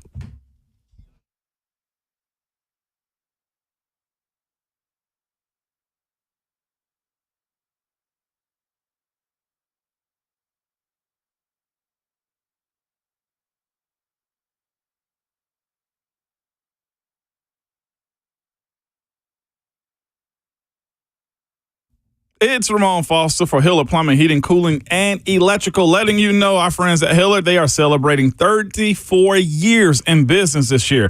And they're bringing the celebration to you with their birthday bash all of this month until July 31st. You can enjoy free smart thermostats with select new HVAC systems, free water tests on the water that's inside of your home. Health is wealth, y'all. Get that checked out for sure. Or also free leak detection and shut-off valves with tankless water heaters. They're also giving out, if you buy 10, you get 2 free landscaping lights at your home, and they'll help you install them also. You can celebrate Hiller's birthday bash all of this month till the end of the month, July 31st. You can get more details at happyhiller.com today for details.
Good morning. What's going on from the 104.5 The Zone Studios? I am Robert Walsh. The Tennessee Titans officially reporting to Ascension St. Thomas Sports Park today for the start of training camp, but the first full squad practice of camp is scheduled for 9:15 tomorrow. RKW and the Buck Rising Show both going to be out there keeping you up to date on all the training camp happenings. Rand Carthon and Brian Callahan will be speaking to the media today, though, at 12:15. You can listen to that right here on 104.5 The Zone during the Buck Rising Show. The Green Bay Packers set to begin training camp without star quarterback Jordan Love, the former first-round pick, beginning a holdout over his contract, which is set to expire after the 2024 season. Green Bay's front office has been working on an extension for Love, but no deal has materialized, and training camp officially kicked off for the Packers on Monday. Brian Gutekunst, the general manager of the Packers, addressed the quarterback's absence, telling reporters he hopes the holdout is brief. And some free agent news this morning. Free agent pass rusher Emmanuel Ogbah signing with the Dolphins. He spent 4 years with Miami previously, filling in for Shaq Barrett, who retired earlier in the year. In those 4 seasons, Ogbah had 24.5 sacks, 5 forced fumbles, and 1 interception. For all your foundation repair and waterproofing needs, visit USSTN.com. Breaking news at once, and you're home for the Titans and the Vols. This is 104.5 The Zone.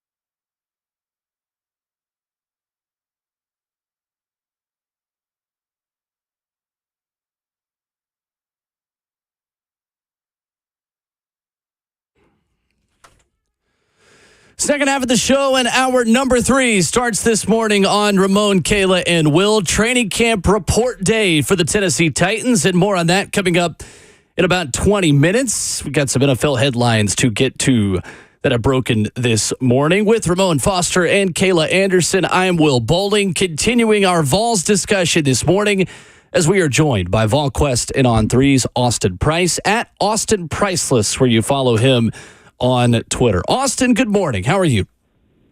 Well, I am semi-good. The bad news about me bumping up 20 minutes is I did not hear the Stone Cold Glass. I know. The good news is I got to hear Robert crush the sports report. That's right. That was nice. Epic and made my morning. So we're going to give a clap to Robert this morning. I love it. There we go. I normally don't hear at 20 after the hour. I don't normally get to hear that. That was worth moving up 20 minutes. I like it. Let's go. Outstanding. He got more, Austin. He got more, man. Bert and you share a lot in common on wrestling love as well. Y'all would definitely be the same in that. So I love it. Good stuff. Austin Christian. The love of wrestling from the 90s, Mullen. Yeah. Oh, he's into it. Oh, yeah. Sting, give me some Sting. You know. Y'all would speak the same language. Absolutely. I like it. Austin, Christian Goss commits to Tennessee over the weekend over Georgia. How significant of a recruiting win is this for Tennessee? And reading a lot of the breakdown of him, seems like a sideline to sideline, very athletic guy for Tennessee. What do you like the most about him as a prospect? Length, versatility, could play inside, could play outside. If he keeps growing, he keeps growing to something even bigger. I mean, kid's got a lot of upside. I like him a lot. Really, really impressive kid. And, just handled himself really well throughout the process. Kind of went into it with an open mind. Didn't just say, well, Georgia offers, I'm going to Georgia. And Tennessee did a really good job of selling, Knoxville and what Tennessee has to offer. And, he just kind of fell in love with the place. And that's kind of, the big reason why, he chose Tennessee over Georgia, and what was a big recruiting win for the defensive side of the ball and Josh Heupel. Austin, we had Andy Staples on the show yesterday. We talked about Shady Hayward, the Onus Conan Banny commitment coming up in the next couple days, and just this moment of Tennessee recruiting momentum. And he made the point that he feels like Tennessee is really just now starting to really benefit from the 2022 season and from that win over Alabama. Do you feel like that's the case, talking to a lot of these recruits, that 2022 season is really starting to resonate with them? Yeah, I don't know if it's just now resonating, but like to me, it's been kind of. I mean, like if you don't think like there's been a few people on our board like I thought we would benefit more from the 2022, and I'm like Tennessee has benefited from it. I mean, like they've been recruiting a better class of player the last couple of years. Now, have they closed all those players out? No, but they're in bigger battles. They're in more premier matchups in recruiting. And this cycle, they've started to close a few of them out, whereas a year ago, they kind of came up short and were the bridesmaid a lot. And so for my liking, they've been benefiting from it. It's now starting to kind of feel that way because you're all of a sudden starting to win some of those battles. But I think that they instantly became the cool school the last couple of years, and now they are starting to pay it off with recruiting wins. And, of course, the biggest recruiting win would be next month if Tennessee's able to get David Sanders in the boat. I mean, let's call it what it is. Like, all the ones you named are awesome, right, if you're a Tennessee fan. But Sanders is the one that is the ultimate needle mover. Austin Price with us this morning, VolQuest on 3. Austin, when you look at the critiques that Josh Heupel and his staff had coming into the SEC, it was they can't recruit. They can't, get the SEC athlete. And they've proven all of that to be wrong as of late, Austin. What has your conversation been like with Coach Heupel and his staff on understanding there was a different type of player they had to go get? So much so, Austin, I'm looking at some of these weight changes. You got some guys that are adding 30 pounds. You got offensive linemen that are already 320 going up to 330. Like, they have changed this roster. And what has the conversation of understanding what that means for them to compete been like with the coaches? Well, I think, when Josh Heupel got here, he understood what the body type needed to be, right? But getting there from a recruiting standpoint, I mean, recruiting Missouri at the time was not the same as recruiting here. Recruiting at Central Florida, not the same as recruiting here. Recruiting at Oklahoma at the time, not the same as recruiting here. And I think they've got it figured out. I think they understand the importance of it. And, I think that, are they perfect? No, no team, no staff is. But I think that they've progressively gotten better and better. It's kind of like the defense. As much as everybody wants to hate on Tim Banks, stats don't lie. They keep getting better and better and better. And I think this year they're poised to be even better than they were a year ago. And so, it just boils down to, just giving somebody some time. I mean, we all love to, Tennessee fans love to hate on Mark Stoops, and maybe he's hit a ceiling at Kentucky, but the build that he had there was really impressive because they gave him time. And, Josh Heupel's had time to kind of feel out the recruiting process in the SEC, understand what it takes to win battles, to be in battles. And, I think you've seen them really pick up on it and start to have some real tangible success throughout the process. Man, Austin, crystal balls aren't real unless it pertains to predictions in college football, okay? With that being said, Deshaun Brame, if I'm saying it correctly, just got a flip from a lot of national recruiters and crystal balls, man. What does this potential 5-star tight end mean to the Vols in this recruiting cycle if they can get him to flip? I feel like you know a little information on that, Austin. Mm-hmm. Well, and if you've been a member of VolQuest, which I know Will Bowling is, okay. You've read the War Room for 2 weeks that told you this was trending this way. And so, again, like getting Brame will be big for Tennessee. To have a 1-2 punch at tight end with Jack Van Doorslayer, really good tight end out of the state of Texas, out of South Lake Carroll, big program down there, and and honestly, physically is about as prepared to come in and play as a freshman as anybody because he's already 240 plus pounds. Then you had Brame, a different skill set. It's just big for Alec Ablin as he tries to get his, feet underneath him as a recruiter. Coaching is one thing.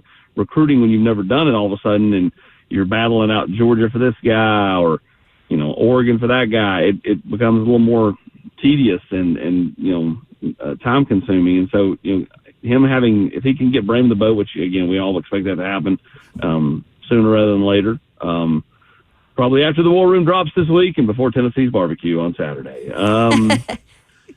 So Once that happens, I mean, to get these two guys in the class is a big deal, and it's a big deal for the position that was really kind of left super thin 2 years ago. Now to be sitting here pretty super healthy, and next year Tennessee's in on Nashville native Carson Snead, who grew up a Vol fan and has been to campus countless times, and then Kendra Harrison, top end tight end out of the state of North Carolina. So they're starting to really recruit that position well. Austin Price of VolQuest joining us this morning on RKW. So let's smoothly transition then into the tight end room this year. You can follow all Austin Price's work on VolQuest. I know you guys are previewing positions right now. How will they incorporate the tight end this year, and who's going to stand out, do you think, Austin? Well, I think, they're going to have kind of a three-headed monster. I think they're going to play three. We'll see how the reps shake out in fall camp, but I think that's kind of where they're at. You have Miles Kitzelman, who thought of as just a depth piece coming in to spring when they added him from Alabama, and he had maybe the strongest spring of anybody at the position, and now he's a legit contender. He could be the starter. You have Holden Stays, who came over, who was thought to be the starter, had a good spring, but Kitzelman again, just maybe had just a little bit better of a spring. And then you have Ethan Davis, who's been here and is maybe as talented as anybody at the position in the room. So you have three people that Alec Abelin, Josh Heupel, Joey Halsley, all either feel comfortable with or have high hopes for. And, this is a position that a year ago, I thought they were solid. I think they worked the tight end more with Nico than they did Joe a year ago. And I think it's a position that can really help this offense this fall when you factor in, they're not going to be as experienced at running back. I think the tight end spot can pick up a little bit of that slack. Well, we're right on each other's wavelengths this morning, because that was my next question for you. When you look at that running backs room, it is younger. Leading the way, though, is Dylan Sampson as the junior. I know Josh Heupel said recently he is going to be great for us this year. Austin Price, would you agree he is ready to take that starting role? Also, Cam Seldon, is he going to be healthy? Yeah, I think he's ready to take that starting role. I mean, we've made that joke that he's got to be wrapped in bubble wrap and all that stuff in fall camp, and it's somewhat true. But I mean, I think he's kind of itching to not be. He wants to be let loose and let him go make plays. And, he's the leader. To me, he probably is the leader of the offense. Nico, the quarterback, everybody's going to look to him. But I mean, from a vocal nature, Dylan Sampson has been that way. He's like talking to a 40-year-old. I mean, he's just very wise and mature, and, he handles himself like a pro, and I think he's ready to go. I think he wants the opportunity to prove that, he can be the lead back. A year ago, he was never the lead back. I mean, he was just always had that compliment piece to whoever was, the guy, whether it be Jabari Small or, in last year's case, Jalen Wright. So I think he wants that spot. And Cam Seldon continues to, progress really nicely. I think you're a few weeks away from knowing, how close he is. But I think he's a little bit ahead of schedule. We'll see how quick he can get back and if he has any setbacks between now and then. But right now he is, as he told me the other day when I was in the complex, I'm feeling great, and kind of had a big smile on his face. So he's, I think, progressing nicely. And then you got Peyton Lewis and Khalifa Keith and Deshaun Bishop. And so some capable players, but inexperienced players behind Dylan Sampson, who, again, doesn't have that much experience.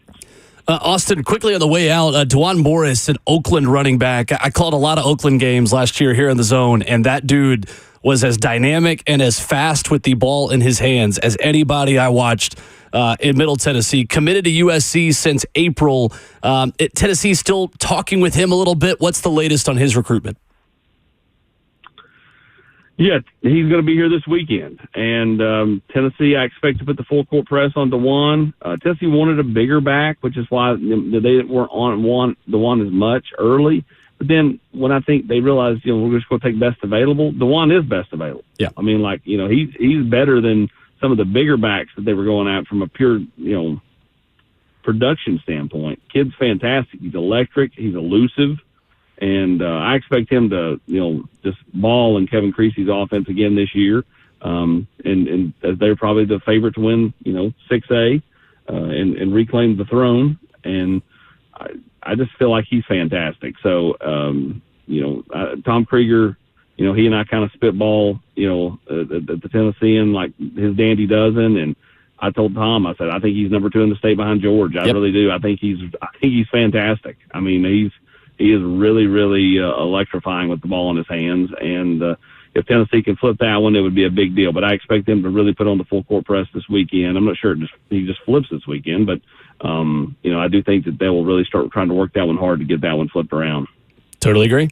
Guy's a stud. That's big time. There's Austin Price, VolQuest, with us Tuesdays here on the show. If you're not a Vols fan, if you are a Vols fan and you don't have a VolQuest membership, you are doing being a Vols fan wrong. That's shameful. Got to do it. Absolutely. Austin, I appreciate it as always. Thank you. Thanks, Austin. Way to go, Robert. You crushed it, my man. Checks in the mail. There he is, Austin Price, with us this morning.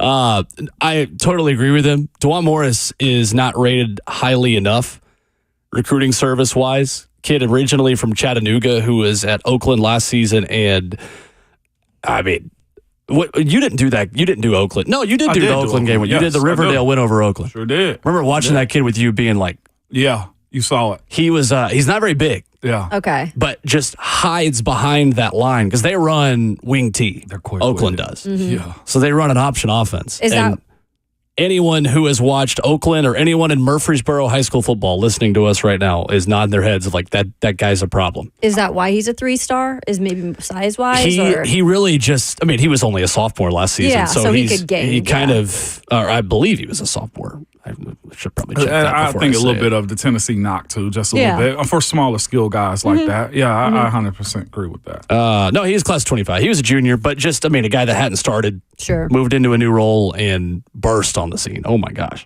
Anyway, that's big. Good stuff. Coming up, there's some news of the NFL this morning on scheduling stuff. There's something Aaron Rodgers said in a podcast I think is very interesting. And then there's anonymous scouts talking about the Titans. It's that time of year.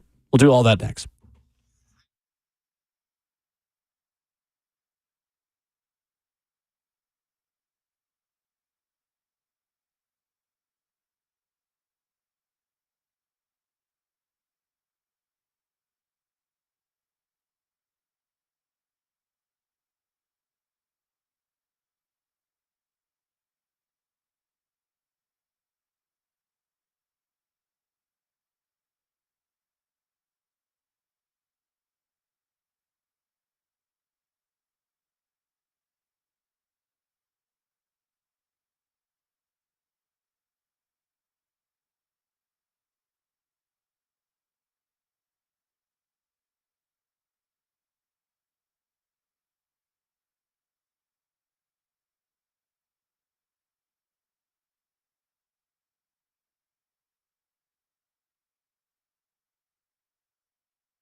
Tuesday morning rolls on Ramon, Kayla, and Will. RKW 104.5 The Zone. 615-737-1045. How you join us?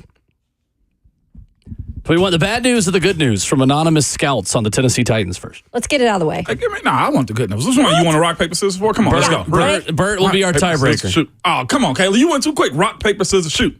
Cut you. Yeah. All right. I won. Good news, So I you guess. want the positive first. Yeah, give me the positive first. We can live with that. Athlon Sports, anonymous scouts. It's the time of year we're in. Love the Tony Pollard signing, one scout says. With him and Tajay Spears, this is a great running back tandem. Signing Calvin Ridley gives them a real number one wide receiver to take some pressure off of DeAndre Hopkins, who's showing signs of some age. It's news to me. DeAndre Hopkins is showing signs of some age. I've not seen that, but maybe they know something we don't. A little bit of negative, but we're going to give the whole quote from this one scout. It's time to admit they missed on Treylon Burks. He's not quite in the bust category, but he's not a success story either. I don't know how that could be true. Carthon gets it. Draft and developed offensive lineman, Peter Skronsky last year, and now J.C. Latham. Quote, Latham was one of my favorite players in the draft. Good. Fair? I like it. Solid. I don't know if there's much for us to react to there. It feels like that is all True. relevant. We've discussed level. many of this. Yeah, that's surface quite a level bit right there. Yeah. Do we want, all right, another choice. Do we want a negative on the current Titans or the past Titans? You got this one, Kayla. Which one? It's the current because I know who it is. On the current Titans. Yeah. Well, there's a couple in here. I can't even guess. Well, they it's don't like. one they just drafted. Worry a lot about Tavondre Sweat, a rival scout says. We took him off our draft board for red flags. There was more than just the DUI, the rival scout says. There's reason to worry about that kid, they go on to say. More on the defense, they're going to miss Azeez Al-Shire's presence inside. Kenneth Murray Jr. was a disappointment for the Chargers. L'Jarius Sneed upgrades the secondary significantly in a division that's loaded with good quarterbacks. You need a cover guy like Sneed. Overall, it is a good secondary. Thoughts? Good. The fact that they said it was a good secondary right there. I mean, that if it's a rival scout, that's one thing, right? Saying this, which means it's either the Colts, Texans, or Jags in that conversation. So maybe Ravens. Ravens. So, it's a rival. We'll see. I was thinking division. Either way. But the thing that I have about that is the Kenneth Murray signing. Again, I think you understand what the potential is and what the role you want him to play. Yeah. And I think surface level, you say that. Yeah, he didn't get his fifth-year option in San Diego. Not San Diego. That's a fine. In L.A. Yeah, the Chargers. He didn't get his fifth-year option. So that's a knock on him. I somewhat get that. But the fact that they brought up everything about L'Jarius Sneed and didn't bring up his health also lets you know, again, it's just surface level. As far as Tavondre go, to me, why did you not disclose the other red flags? That's an opportunity right there. You can't just tell me that, hey, this is raining outside, or hey, and I don't see it or don't hear it. Like, tell me what those red flags are. That's my only thing with you're already anonymous. Right. Divulge a little bit more in that conversation. The Especially other if red you're a flag. scout. If we were talking about it, the red flags would probably be what? All right, we heard he's the weight. young. The weight, easily. All right, bam, we got that one. Cool. We already The knew kind that. of party animal, quote unquote. Yes. Personality. Kind of personality. is big. But and truth be told, we can say that about a lot of folks at the university, That's 100% specifically accurate. Yeah. Texas, okay? Because they're kings of the world. When you're from Texas, and you go to TEX, see what I did there? Well done. You see what I did Yeah, there? Very I well did done. see That was that. good. That's Y'all what like their that? abbreviation is That's now. what their abbreviation is. It now. sure I just is. need to keep saying It's that so they official. believe that. It's You know official, what I'm saying? Texas. All right, I'm getting back to my point. But tell me what the other red flags are, because here's the thing. I think we're learning this in NIL. We're learning this about rookies. We've known this about rookies coming into the league. Too much money, too much free time. That also boils down to the structure of the team and respect they have for their coaches and management also. You can somewhat box that type of stuff in. You can. Or, as some coaches will tell you, they don't owe him a fifth-year option. They don't owe him anything else. You can fire him. It's that simple in the NFL. So it sounds to me like a team that don't know how to handle issues if he won't disclose everything else he has to say about it. I just think that's a lame approach. Right. By saying he's got other red flags, we took him off our board. That was no new information. No. With either of those players. No with new Kenneth Murray information. or Tavondre Sweat. We've already talked about this in detail of how there are things that they took a chance on, right? There's several things that they took a chance on. We've laid that out on this show and gone into detail about it. yeah. The point is they freaking took a chance on him. point blank. And now we got to see how it works out. They saw enough upside, though, and felt like they're surrounding him with enough to keep him in line, to get him on a right nutrition plan. And now guess what? It's up to T'Vondre Sweat. Yep. And that's it. End of conversation. End of conversation. I'm with you on that one. Yep. When you're right, you're right, Kayla. I'm with you on that one. The rest is on him. I mean, then hopefully he can be popping. We'll see. But all of that's on the field judgment right there that he's speaking of. Sure. In this league, you have to hit on calculated risks. It's just a bigger risk when you consider they are already so thin on the defensive line. That's where I'm at on T'Vondre Sweat. No, that's a valid point. I loved the pick when they made it. We'll see. For what I think this defense is going to be built like, I don't know if there was another body type that fits the mold of what they need. Like, you're looking at... he's one in of the a draft, kind. He is a one-of-a-kind prospect. Yeah, there was not another player that has his skill set sitting around when you pick T'Vondre Sweat. There are players that could do something similar. Yeah. But there was not a 360-pound mounted of a man who you feel like has the feet and has the pass rushing abilities from his position that he does. He is a rare talent.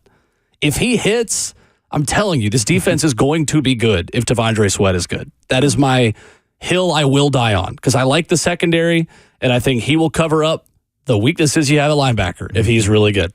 And Jeffrey Simmons gets even better, too. If you don't mind, just for a little bit of perspective first. So the first D tackle was Byron Murphy, went to Seattle Seahawks defense. That fits their mold, his type of player, right? And then you don't get another D tackle until the second. And this is when the run start. Arohoro, right? Went to Atlanta. He's not a super big dude. Then you got Jerzan Newton, right? Johnny Newton, I think is what he called himself. And then right after that's T'Vondre Sweat and Braden Fisk right after him. As far as having a nose tackle, D tackle plug, none of those guys fit the mold as much as he does. Maybe Aruka Rohoroy. He's 6'4", 295. But we're talking about run stuffing guys more than anything. Yeah. Right? So that's where I think the difference is and looking for a type. I don't know if there was another big dude like that. And I love Braden Fisk. I did. He was absolutely a darling of the Senior Bowl for me. I actually thought they could do well, out of Florida State. Ended up going to the Rams, but they lost Aaron Donald. Yeah. They went for a guy to have the similar type mold as Aaron Donald. I ain't calling him Aaron Donald at all. But they went for an attacking, slender, up-the-field type of guy that's nonstop. I think this team drafted specifically for a style of play, and that style is T'Vondre Sweat. And they had a chance. I mean, Rand Carthon said it, came out of his mouth, that they had a chance to trade back. And they didn't because they thought T'Vondre Sweat would be gone at that point. He would have. Definitely. And then we have this from Athlon Sports. Quote, some of the leaks last year about Mike Vrabel allegedly dominating Rand Carthon on decisions and around the office were right on the money, end quote. A rival scout told Athlon Sports for this year's NFL Preview magazine, quote, from what I heard, the owner, obviously Amy Adams Strunk, simply got tired of the situation and empowered Carthon by kicking out Vrabes. Can we please just call him Vrabel? Rand is a real boss now in Nashville and doesn't have to walk around on eggshells anymore, end quote. Thoughts? We kind of had that conversation too, right? So there was a power struggle. I think that's been noted. I think Diana Rossini also had an article a while back in The Athletic after that firing had occurred with some of that. As far as the power struggle between Rand and Vrabel, I never thought that was the case. Everything we've seen come out from Jeremy Fowler and Diana has been that it was more of a maybe Mike versus Amy, more so than it was Mike versus Rand. And that was there's a lot of conflicting information out there about this. From my understanding, there was no tension between him and between Vrabel and Rand Carthon. Right. I think from day one, if you listen to what he had to say as far as Rand and his intro, like that's the thing. Your GM hired with an already sitting head coach. He said from day one, this has to be all about what Vrabel wants. Now, here's the other side of this pillow too for me. Of this discussion. I said pillow for whatever reason. Of this discussion. He said coming in, I must do all things to satisfy Vrabel. And that was the approach to it. So if that is submitting yourself to what the incumbent boss was at the time, then you do those types of things. I also say this too. Sometimes you just throw rope out there and you let people do what they say they're going to do whatever, however they want to do it, and he's somewhat allowed for able to do those things. And at some point, whether it was management from Miss Amy or others around the building probably made the decision that, look, we can't allow this to move forward. I do think, in my opinion, the identity of the Tennessee Titans was too much on Mike Vrabel than it was on the actual team.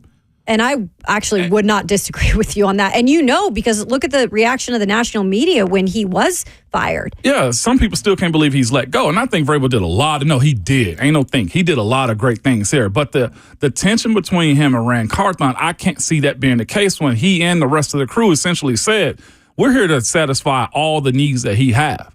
And a good GM will do that while also being in a position to where they can make their own signings. I think we look at some of the guys that came in, you can probably say to yourself, yeah, Rand probably had an influence on that. Or you can also say, well, that was a Mike Vrabel call right there. Now, the biggest discussion out of all of this, if it was reported that Rand closed the Derrick Henry trade, now we get into the conversation of did Vrabel say, no, never, can't have that happen? Well, from the reports we have, it was Amy. It was Amy, yeah, which isn't surprising. And that, I know you guys reacted to this, and I wasn't here Friday, is the wrong decision. Yeah. Wow. And I said it in the moment. I said it on this show when the trade deadline went by. Get anything you can for Derrick Henry. Right. This offense is handcuffed to Derrick Henry, and they should have had something. Now, it's not like a game-changing move, like it's an extra third or fourth, but I mean, would you like to have an extra third-round pick wide receiver? In hindsight, yeah. Would you love to have a safety that would have been value in the third or fourth round? Yo. I mean, you got Cedric Gray, who was the beginning of the fourth-round pick. He's probably your starter at inside linebacker for the majority of this upcoming season. You could have found another starter. Again, this ain't a hindsight conversation. I had been having this conversation. We've talked about this on air about, hey, at some point you got to move on. There's value there. You get it. Especially for a guy with an expiring contract. And I know what he meant to the Tigers, 100%. right? Like, there's a lot of good that came towards the end of the season. Some people are saying, well, you wouldn't have been able to keep the Jags out of the playoffs. The way the Jags crumbled and crashed and burned, that was bound to happen no matter who was running the ball. I just hate the whole, like, oh, you got to send off. Like, it made the fans feel good. You know what else makes the fans feel good? Winning. Having better players. Drafting better. Having more abilities to draft good players that help you win. I would rather win than have a happy, fuzzy, feel-good moment with my guy that I used to watch. We have plenty of good Derrick Henry memories. I want to create new memories with new players. And here's the thing about that weekend, too, though. The stadium wasn't even packed out for it. No. Yeah. So we want to talk about the send-off, and that ain't no disrespect, but like 100%. that should let you know where the team was at the time anyway, But right? if this is truth, which I think it is, that Amy Adams Strunk, pulled the plug on the deal, it's her team. And, she has put a lot into this. She's invested a lot. She's seen some of the things that happened with her dad, maybe that she did not like the way that it went down. And she is emotional in certain things that happen within this franchise. And Derrick Henry has been the face of this franchise for the last several years. And maybe that's the way she wanted it to go down. And if that's the case, guess what? She's the boss. And I know I would rather probably have a pick out of it too. But that's the way it went down. And I know some fans really appreciated it. And I know in hindsight now, some fans, like we got with all the feedback on Friday, some fans are like, I would have taken the pick. So I get both sides. I still think the positives outweigh the negatives of the impacts that Amy Adams Strunk has had in this organization. No question. But I think the moral of all of this, to wrap a bow on it, is that whether it was Amy and Vrabel not getting along at the end, whether it was Rand not having the say over Vrabel, whether it was like all of this, there is a cleaner start and a fresher start that this team has when it reports to the facility today. That, I mean, Diana Rossini, I went back and found the article from January 11th. They thought about getting rid of Vrabel after 2023 or after 2022, going into 2023. Like, there was already a sense going into last year that there was a last dance vibe. Sure. I remember Buck talked about that going into the season. This feels like the last dance for the Titans. Derrick's on an expiring deal. Tannehill's on an expiring deal. This feels like the first dance going forward into this year. We don't know if it's going to work, but there's a sense of new beginnings that has not been here in a little while as you go forward into 2024. It's refreshing. It is. It is. And the other thing, too, professionally for Derrick, had he gone to Baltimore and Baltimore went deep, I don't know if they'd offer him the deal.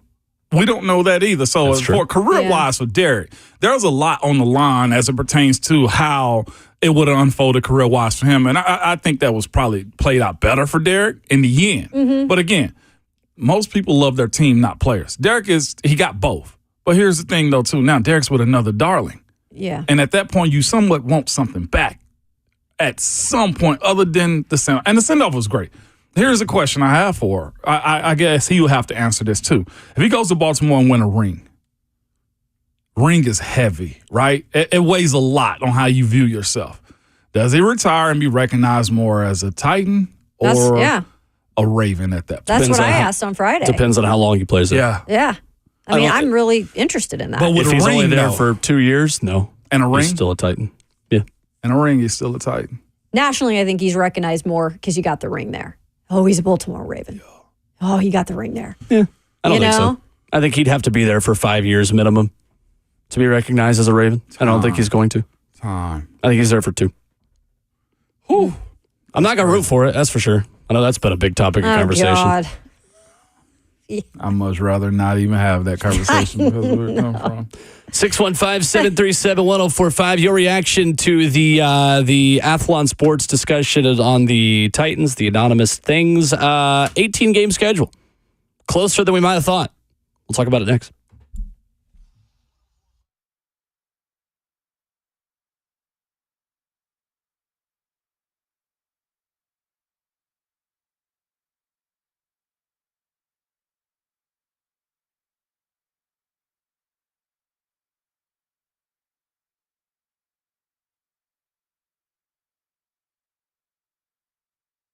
If you're often feeling tired, lacking motivation and drive, gaining weight, or noticing a lack of muscle mass, these could all be signs of low testosterone. Don't wait, find out. At Low T Center, they make it easy to get your levels checked. It's just a simple blood test, and with their on-site lab, you'll get results back in about 25 minutes. Low T Center is not a typical doctor's office. The physicians specialize in treating low testosterone with their customized treatments for each patient. The experts at Low T Center have over a decade of experience helping patients achieve life-changing results, and most health insurance is accepted for treatment. For the established patients with stable T levels, they offer a convenient physician-monitored self-inject treatment plan that ships directly to your home each month without the need to come in for weekly visits. And at Low T Center, your BMI and health can also be evaluated for treatment with prescription weight loss medication. So, get back to your best. Go to lowtcenter.com to book your appointment today. That's lowtcenter.com. Low T Center, reinventing men's healthcare.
Wrapping up the third quarter of Ramon, Kayla, and Will, RKW, 615-737-1045. We've got news of the NFL this morning on schedule changes.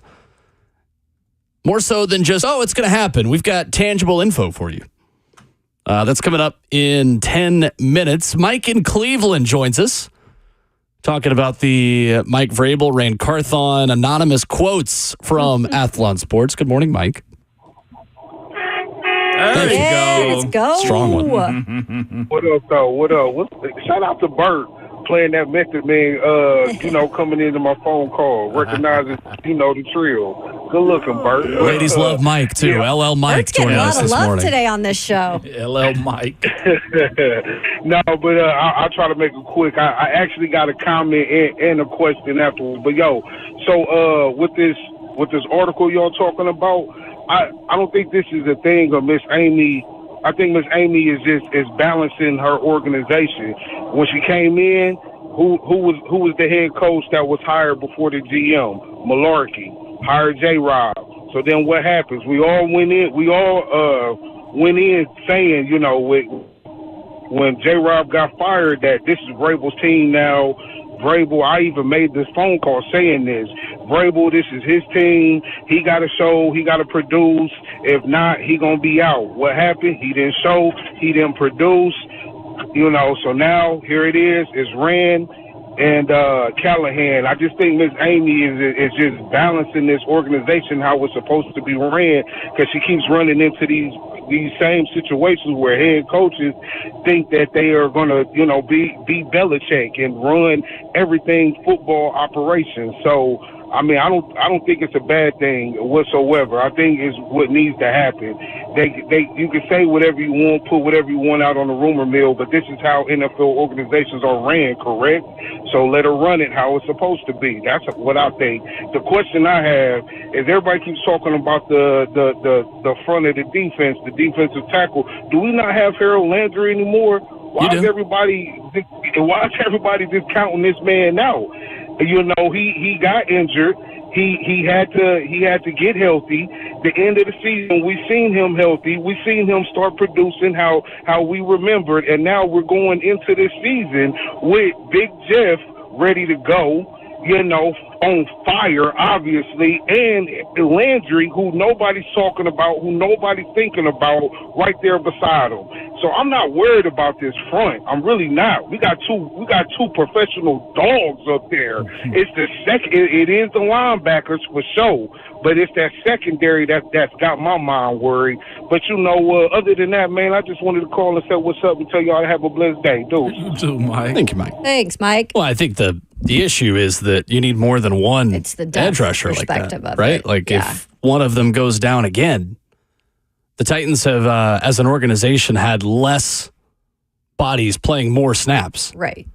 I would rather have more bodies playing less snaps. And we don't know Arden Key, in terms of what exactly he's going to be this year in terms of the three down guy, because we saw him situationally last year. He was up and down. Like, it wasn't that consistent pass rush that you need necessarily. Yeah, I was the first one. I think we were picking our underrated players we haven't talked about, and I said Harold Landry. I'm not putting anything sleeping wise on Harold Landry.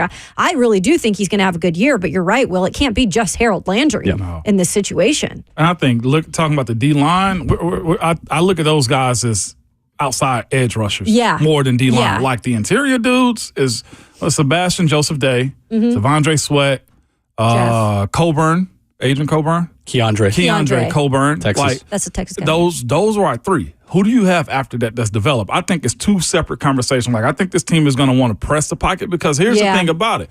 They're trying to collapse the pocket as much as they can to get after the defense. If all Coach Mack has told us is true, and it is, because Coach Mack, Simmons said that. is this to me is the idea that they want to rush 4 and win with 4. That's why the conversation on depth and quality of play, and Harold Landry's in there. I don't think nobody's questioning Harold. It's, to me, the dudes that are over the guards and centers, like, where's the rest of your help at? Like, I love the idea that Jeff is probably going to play 85% of the snaps, but I'd much rather that number be about 70 and put Jeff in really advantageous positions to where he can win more often. And that's what rushing 4 is key. And to your point, too, about Arden, like, Arden being a full-timer and not just, hey, bring him in to rush after the quarterback, because who can actually get after the quarterback if Arden isn't in? Like, we got to get answers from Rashad Weaver, too. For sure. Or whoever else is on the outside. So I'm interested to see, yes, who is the other guys in the interior. Yeah.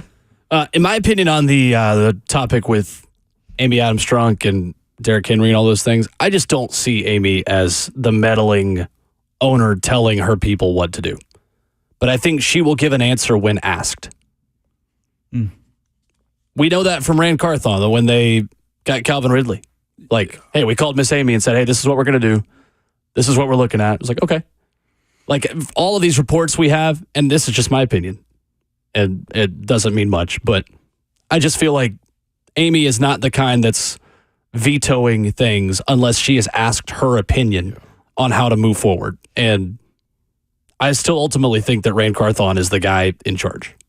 So, yeah, I don't want to give the I think they made the wrong decision on not trading Derrick Henry, but I don't think it's because Amy's a meddling owner. No, but that's and that's a very specific situation, right? It's not just something that you sit down and make. Yeah, I'm just gonna say, hey, yep, I'm cutting him. Yeah. Like, it's just that situation in particular was not like that. I agree with y'all. Interesting. Well, anonymous quote season is almost over. Mm-hmm. Yeah. Football practice tomorrow. Answers. Yeah, football practice tomorrow. I want to get to this Aaron Rodgers cut and ask Ramon if he agrees that football is a lot easier than it used to be. And then I want to read the latest on an 18-game schedule being discussed at a very high level. We'll do both those things next.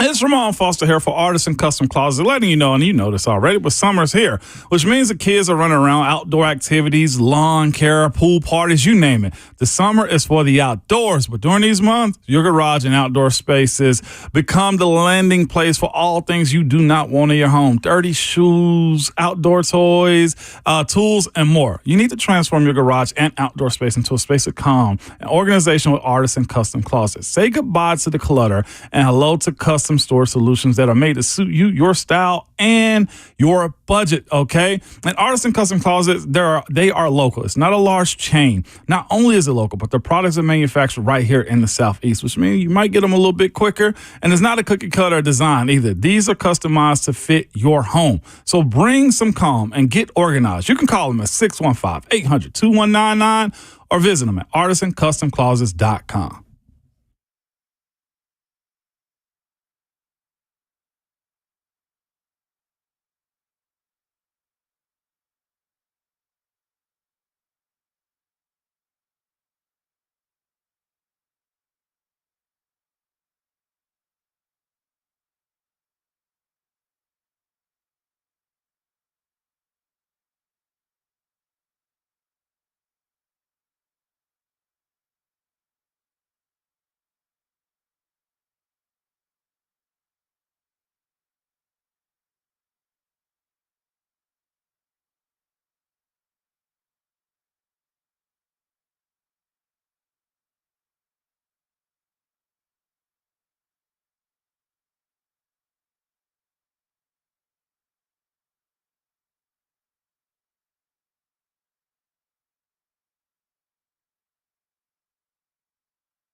901. What's going on? Good morning from the 104.5 The Zone studios.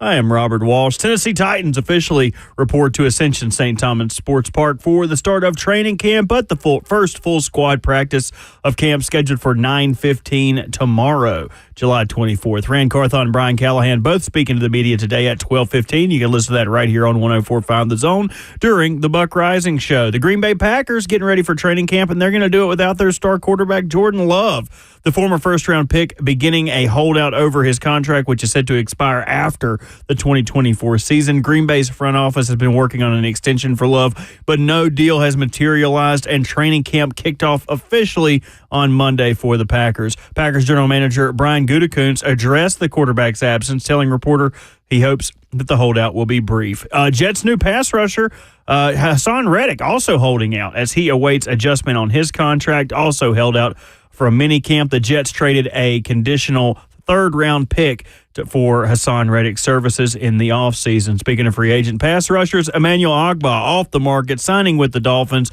Ogbah had 24.5 sacks, 5 forced fumbles, and 1 interception in the previous 4 seasons with Miami. For all your foundation repair and waterproofing needs, visit USSTN.com. Breaking news at once on your home for the Titans and the Vols. This is 104.5 The Zone.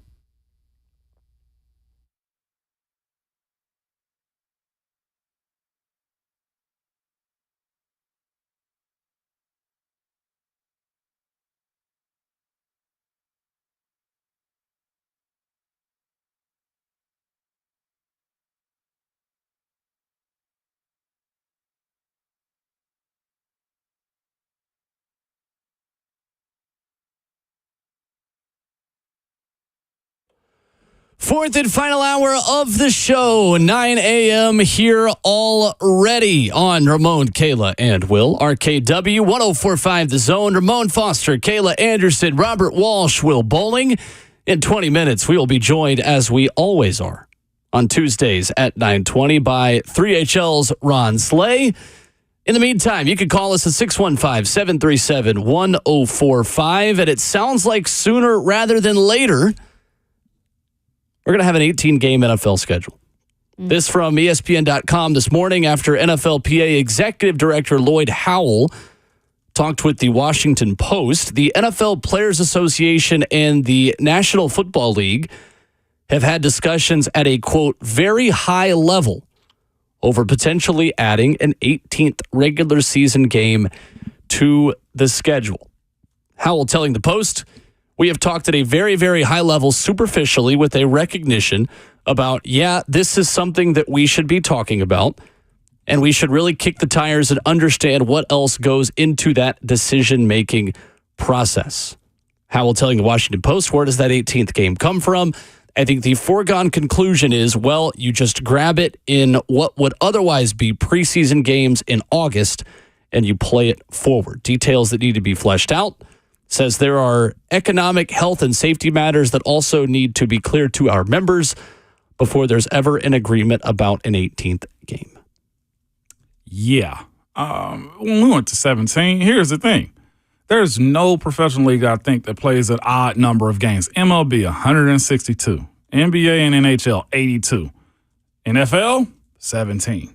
Like, that just makes no sense whatsoever. And then playing an odd number of preseason games, 3. Like, you can't even balance. Like, the balance is off on that one. I remember us having these conversations, and the one thing that we wanted to protect was the 18th game. Or, look, here's the other thing, too. The idea that 18 is going to turn into 20. That's a reality, too. Mm-hmm. I don't know how soon. I don't know how far. But here's the thing behind it. The money's going to grow so much that they can afford to start paying for those types of things. Now, I don't know what it does for the preseason or the fans. Bert was just telling us, I think it's ticket buy day coming up soon for college and NFL teams. The price for the consumer is high. The NFL got to do something. Like, they got to supplement all the TV money that's either coming in for the fans to be able to consume in stadium, or figure out a way to just not make it to where only a certain amount of people can go to these games. On the player side of it, this was the warning that we had for them. The thing about this, too, there has to be sacrifices given in negotiation. You having a contract discussion with your employer or somebody you want to do business with, there got to be some give and take. If you make me feel it, I got to make you feel it too. The issue that we've had in the NFL with players is we haven't made the NFL feel it. They give us free stuff, okay? All right, you want an extra bye week? All right, we'll give you one. That charges them nothing because there's still games going on the TV. Oh, you guys don't want to be drug tested for weed no more? Cool, we'll give you that too. Mm-hmm. It's for free. And when you said, Will, in that update was there has to be consideration for health and well-being of guys too.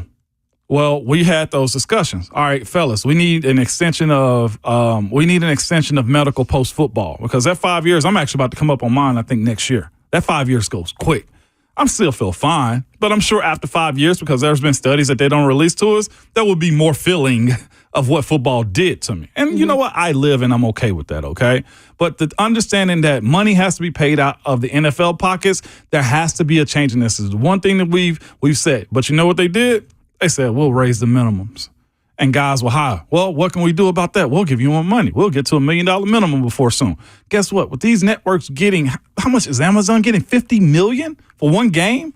Whatever the number was, $150 million for one game? Or Netflix, whatever. Or Netflix, yeah, for the Christmas packages. Netflix, yeah. They're selling packages right before the season start. Mm-hmm. So the money is not an issue. You got to make them feel it with the lifetime medical or at least 10 years of extension with medical post-playing careers, right? $150 million for 2024 NFL Christmas games, Netflix. Okay. And so that's the negotiation tactics of the players. Save your money, number one.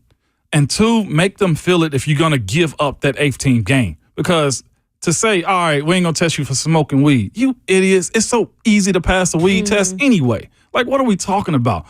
Great for business. Hopefully great for the consumer if they find ways to make it more manageable to pay for it.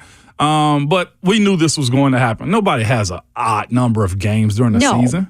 And that's why I think it'll go to 20 because that's just the reality that we're living in, right? And I agree with you, though, on the lifetime benefits and health benefits. You're exactly right, Ramon, because if you are going to be putting your body out there for that many more games a season and putting your body at risk for injury for that many more games a season, for me, that'd be the first thing that I demand. Mm-hmm. To me, it's not even a question. I mean, I don't know. Is that something that for you guys would... If you were playing now, especially, right? But this was my conversation before I even retired. So, like, that was the biggest thing. So don't you feel like now, though, you're going up to 18 and you're telling me that they might say, oh, no, we're not going to budge on that? As far as the league goes, the players have to be on. But that's the thing. They'll dangle that high extended pay in front of them. Yeah. And I agree with them. I'd much rather have cash in pocket. But the NFL, but is everyone getting that?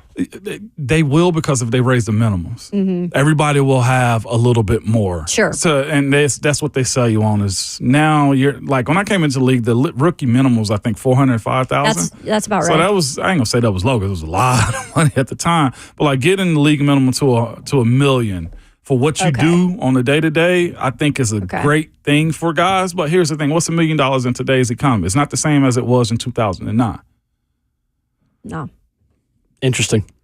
Aaron Rodgers was on Pardon My Take this week, and I thought this was interesting about football being a lot easier now than it used to be.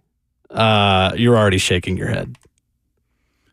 You can finish that. Because, man. It's an interesting quote. I wanted to get your reaction to this because I figured you would have an opinion one way or another. Here's Aaron Rodgers. All right. How much does training camp suck? Like, it has to, if you've been in the league for a really long time, it's like, I know what to do. It's a different suck. Back when football was hard, a long time ago, when there's real double days, physically it was the worst. But mentally it wasn't, I don't feel like it was as bad. Just physically, now it's all mental. Yeah. You're sitting around all day long in, interesting meetings. And the hot days, Yeah. And the practice is short. It's not even that hard. Yeah. And you don't play in preseason. We used to play in preseason. Right. We'd play 15 plays, then a quarter and a half, then into the third quarter. Yeah. Now you don't even play in the preseason. You should play in the preseason this year. Why? Why not? Just make football hard again. Aaron Rodgers is making football hard again. Don't steal that. That's mine. All right. Print the shirt. You're shaking your head, Ramon. This is the dumbest bleeping friggin' This is why I wanted to play it. bleeping. He's so easy to hate. It ain't even the hate part. I know, Kayla. but that's what I don't mind wanted Aaron to say Rodgers. about I'll that. be honest with you. I don't mind him at all. I think he's good for the game. Heck, he beat us in the Super Bowl. I ain't got no so problem. annoying. The issue that I have is when you have quarterbacks like him talking as if they speak for everybody. There you go. Well, that's the problem. 2 days for him. Oh, my feet. Yeah. I am so close to losing like profanity on this network, and I will not. Bert, you ain't got to have the dump button ready, okay? But that's what we deal with in the NFL. You have guys like him that have lived a soft life in the NFL. I know he get his back knocked off when it comes down to him getting sacks and stuff like that. He tore his Achilles. But the dudes that are in the trenches, the dudes that didn't walk in as a first rounder in NFL, don't live the Aaron Rodgers life. They can't. They're protected in training camp. You get near the quarterback's arm, your behind will get cut. Okay? You hit him in practice, you're gone. So who's lived a cushy life? It's been more him as it pertains to the NFL not been hard. Go talk to your dudes in the O-line and the D-line. Go talk to your linebackers. They have to do backs on backers whenever they're running their heads into each other like battering rams, okay? Let's talk about that side of it. The 2 days went away, yes, but that's still damn near a 3-hour practice that you got to go through. You got to do that every day. Is there more rest days? Yes, but we also got more games, Aaron. We also have a bigger competition where now guys trained all year long for these moments. The athlete has legitimately changed. It has.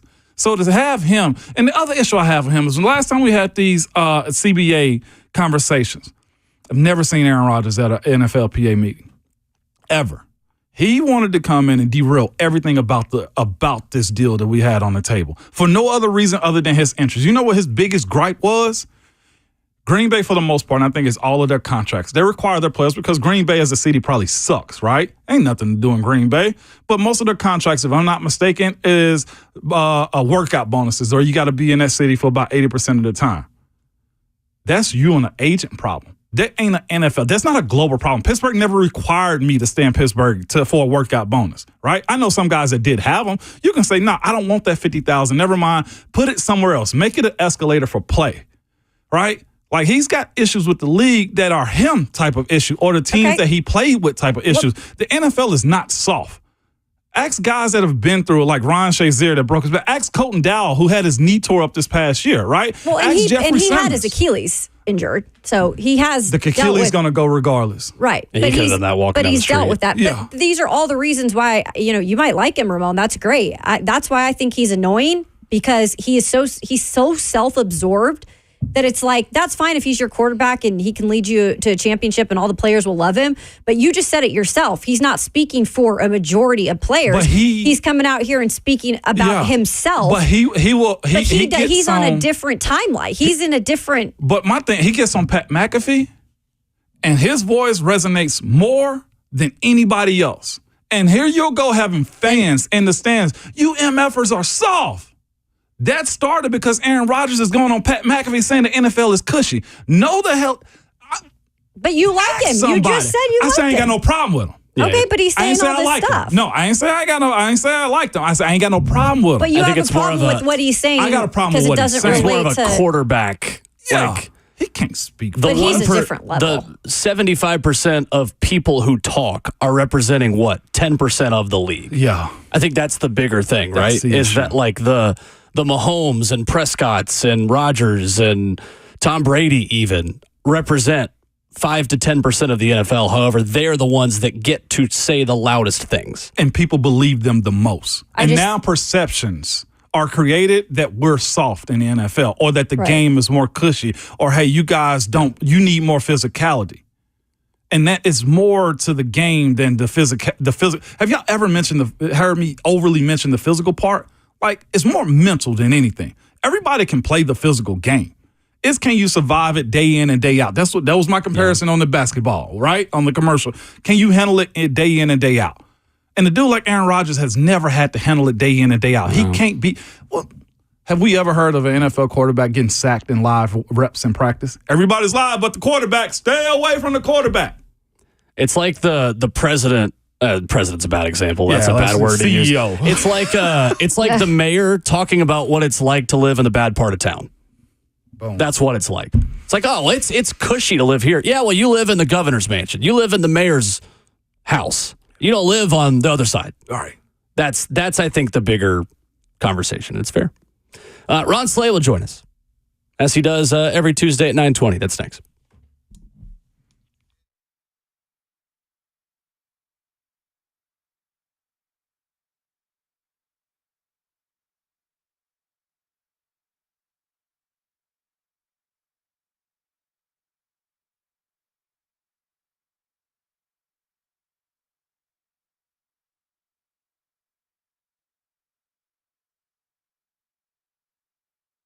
It's Ramon Foster here for United Structural System. Listen, United Structural System, they are a foundation repair and waterproofing company that has served Middle Tennessee since 1994. They have over 25,000 satisfied residential customers. So when it's hot and dry weather outside, listen to them. Do you notice soil cracking or pulling away from your home? Leaving holes or gaps next to the foundations? Are your bricks cracking, walls bowing, doors or windows sticking? These are all signs of possible foundation issues. Your house may be trying to tell you something. Waterproofing can include drainage and sealers, oftentimes both. And up to 50% of the air you breathe on the first floor of your home is the air that came from your crawl space. So control moisture and create a healthier home for your family by encapsulating the crawl space. Mineral repairs that USS give out are guaranteed for the lifetime of your home. They've been serving Middle Tennessee since 1994, and they aren't going anywhere, okay? They have over 25,000 satisfied residential customers. They guarantee their best every single time. So call them, 615-488-7855, or go online to USSTN.com.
Tuesday morning, rolling right along here on Ramon, Kayla, and Will, RKW, with a fired up Ramon Foster from the offensive line. Kayla Anderson, Robert Walsh, Ron Slade joins us. What up, though? We got Ramon going a little bit this morning. Nah, I love that. He came in laughing, too. That's how I knew it was real. I'm still over here like, all right, you're supposed to be more composed in this moment, but no, damn man. Lean into You ain't got to be. You ain't got to be savage. See, this is what happens when folks tell you about the NBA team. Well, not about your Team USA. No, that's you know where what? you were See, yesterday. and guess what? Riding in here, Yep. that's the whole time I'm thinking, yes. Hell yeah, A-Rod. Soft. Ooh, they soft, boy. When they gonna ever go back to the old league? I promise you. I knew it. I mean, hey, boy, that was the first thing I was thinking. And see, every time, just because they keep on running that little commercial, Which promo you talking about? NBA. I know which one he's talking about. The basketball. You know exactly what I'm talking about. Which is funny because we had that conversation that day for maybe 10 total seconds. Dude, so guess what? I made it a point this year at SEC Media Day. Everybody that walked up, hey, my man, what did you play? You a dual sport athlete? You played 3 sports? What was it? You know what I'm saying? Everybody. I mean, this was good to see. And I'll say this too, for kids listening, parents listening, all of the people that were there that are high-profile athletes and got them stars behind them and, you know what I mean, got their production out there on the field or on the court, dog, they all play 2 sports. Please run track. Till you know what I mean? Till a point. But guess what? To their credit, football, a lot of them do. You know what I'm saying? Especially the skill guys, yeah, right? That's a great way for you in the spring to stay, you know what I mean? That's also better your running technique, Speed kills. Come on, Dree. You know what I'm saying? So that's the thing, man. Like, I was asking guys, you're a dual sport athlete, and all of them to a man say, yeah. And I was like, you know what? Everyone that was the big dog. Now, you know, like, what's my cat? Do it. Treat him like the linebacker from Oklahoma. You know I am. Lil Doty, that came from South Carolina, just athlete, but hell of an athlete, played quarterback, then moved to receiver. Like, he didn't play. You know, I think he played baseball or something. Yeah. You know what I'm saying? But everybody else that was there were kind of high-profile guys, and, man, all of them played basketball. So I asked them, hey, man, what made you switch, man? Why didn't you stay with basketball? It was like, man, I'm going to be honest, man. I was looking around, same thing you said. I was looking around, man, and I'm 6'5", 6'6". They got me playing center. You know what I mean? I'm looking around at the wing. They 6'9" now. I can't compete. I said, hey, you know what? I ought to clip that and take that back to Nashville for some good people, man, because the good people need to hear this. You know what I mean? So on the vice versa side of it being soft and football making so many basketball players, basketball, because it's so competitive, so athletic, and you can't get down and get skilled enough, you got to go in there and be wild and run with the football guys. So sayonara, good luck, have a good time. That means something to me? Because I said soft? Because I said soft, so what? I spell it. S-O-F capital T. Soft. Huh? How you like that? What you gonna do, Clark? What you gonna do, huh? That's my producer. He work on this show, but that's my producer back here. Yeah, Bert.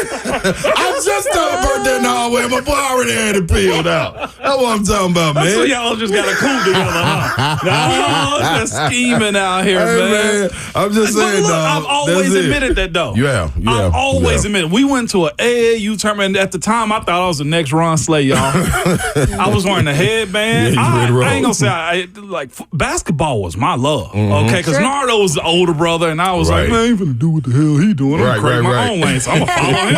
I had the headband on, and we went to Memphis. And I'm a 6 at the time, 6'4", 6'5", center. Yeah. I'm bang. I'm round mound under there, okay? Yeah. Then I saw these young gentlemen, okay, out of Memphis. What was the name of that? YMCA? No. It was Godly. Ottawa. Memphis Ottawa. Yeah. And there was a point guard came out there at 6'6". And I could dunk. I could one step, go up, bam. He was in the layup line. just tomahawking it. And I was like, I got to guard him? Damn, I ain't that quick. and then a 6'8" center walked out. I said, that's my guy. But he jumped off the ground easier than me. You know what I mean? I was like, I'm going to take, that was about 9th grade, 10th grade. I'm going to take football a little bit more serious. You changed your thought process, man. 100% I did. Yeah, straight up. Oh, my God. I remember, man, real quick, to add to that, we were in FCA camp, and, man, Coach. You did FCA? You little heathen? Hey, man, I did that in Young Life, man. They brought me along. Listen, that was about I ain't got no saying. That was about changing lives, and I was the first candidate. You know what I mean? Hell yeah, change me. The gospel's equal opportunity. Watch me over, Lord. Watch me over. Right? Hallelujah. We're going to North Carolina. Coach Mitchell, James Mitchell, man, who married us, worked with the Titans, man. He took us up there for Young Life in North Carolina. And Florida, it was kids from all over, especially in the southern region. Alex Brown was out there. So you got to think, we coming off football, we back-to-back, you know what I mean, state champs, you know what I mean, rocking and rolling. So they playing football down there on the field, you know what I mean? And I mean, there ain't no pass, but they is hitting. Man, our guys, Kendall Gates and all of them, they sending them to the infirmary. Real live. I'm talking about people, they made them stop. Coach Mitchell came out this, hey, man, y'all stop. Stop playing this. So Alex Brown was out. Alex Brown, tough dude, though. I give him his credit. But he come out there to the basketball court. He just didn't know it. You know what I mean? I'm out there waiting. You know what I mean? My boys handle that. I got you out here. I'm talking about taking off. Woo! You know what I mean? Hey, man, it's just some things you can't do, dog. You got to stay in your lane. You know what I mean? But freakish athlete. Anybody to watch Alex Brown at Florida and into the league, freakish athlete. But it's just, it's different. It's different realms from different Give folks, yourself man. options. Yeah, that's all. I say all that to say that, Drew. Give yourself options, man, because you never know which way it's gonna go. Like the quarterback for Arkansas, dog. Whew, that boy got it. That's the one we He's talked a about. large human being. Hey, man. Taylon Green. Hey, man, listen to me. If he walk in this room right now, man, y'all wouldn't want him to stop talking. He that good? Really? He got it.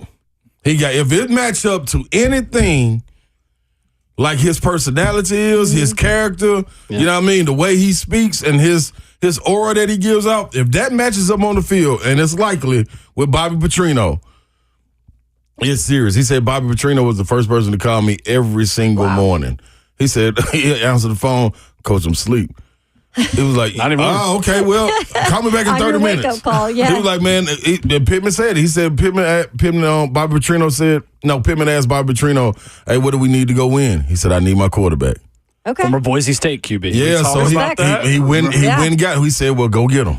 Yeah. And Bobby Petrino leaned in and went and got him. He called him every single morning. The dude said he got on my nerves so bad. He was like, Coach, you're the first person I'm talking to every morning. He said, well, damn it, you want to win? He said, you want to run? Yeah. You need to get here. He said, I committed right then and there. Wow. That's yeah, cool. so it's going to be interesting to see how they play out, man. It's Does going he to be save fun. Sam Pittman? Hey, man, that man long, 6'6", man. Nice size, He's can take huge. off. Say he got a cannon. It's going to be fun Where's to he watch. originally from?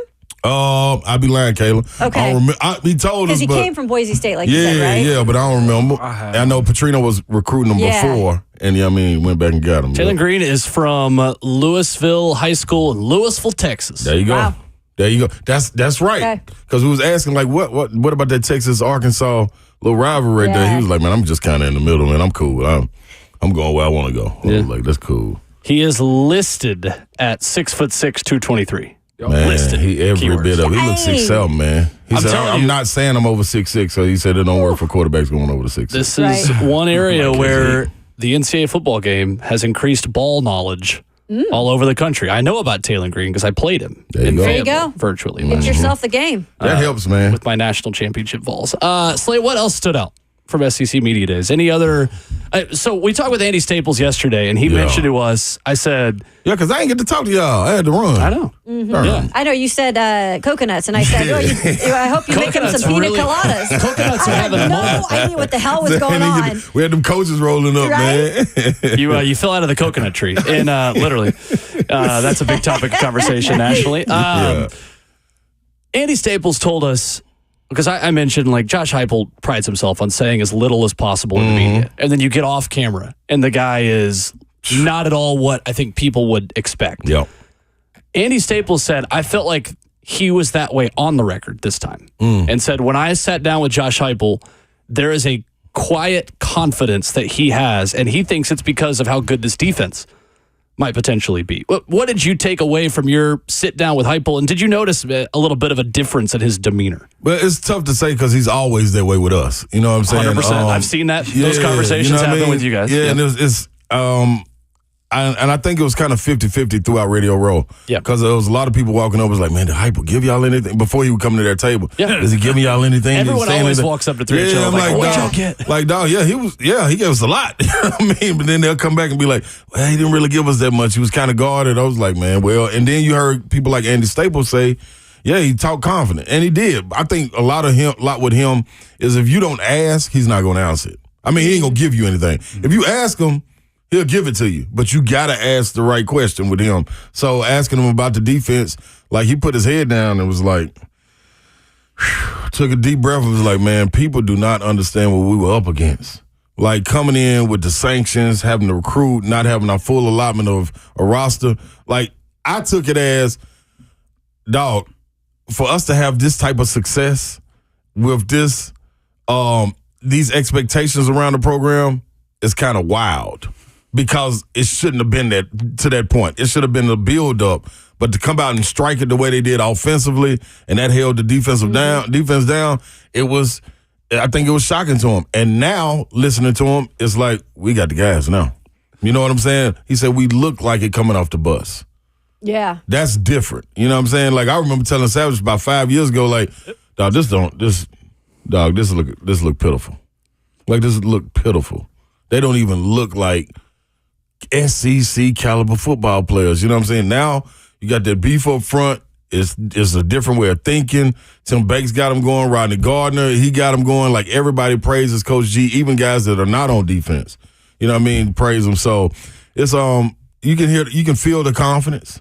I think he's more okay with the back end, the secondary, than we can see. Mm-hmm. You know what I mean? Saying that. Is that a thing maybe? Yeah, I think so. I think he is like, with our pass rush, being able to get to that quarterback, we got enough to hold it down where we're not giving up the big chunk plays. You know what I'm saying? And I think everything else will work out. So I did see some confidence in him. It was different. I like it. It was different. Yeah. I'm with you on that one, man. As it pertains to this recruiting as of late, it is pretty sick, man. Did he allude to that, the type of guys that they've been getting, and just the build up to continue on it too? I think it's just so he got a quiet, confident arrogance when it comes to the recruiting.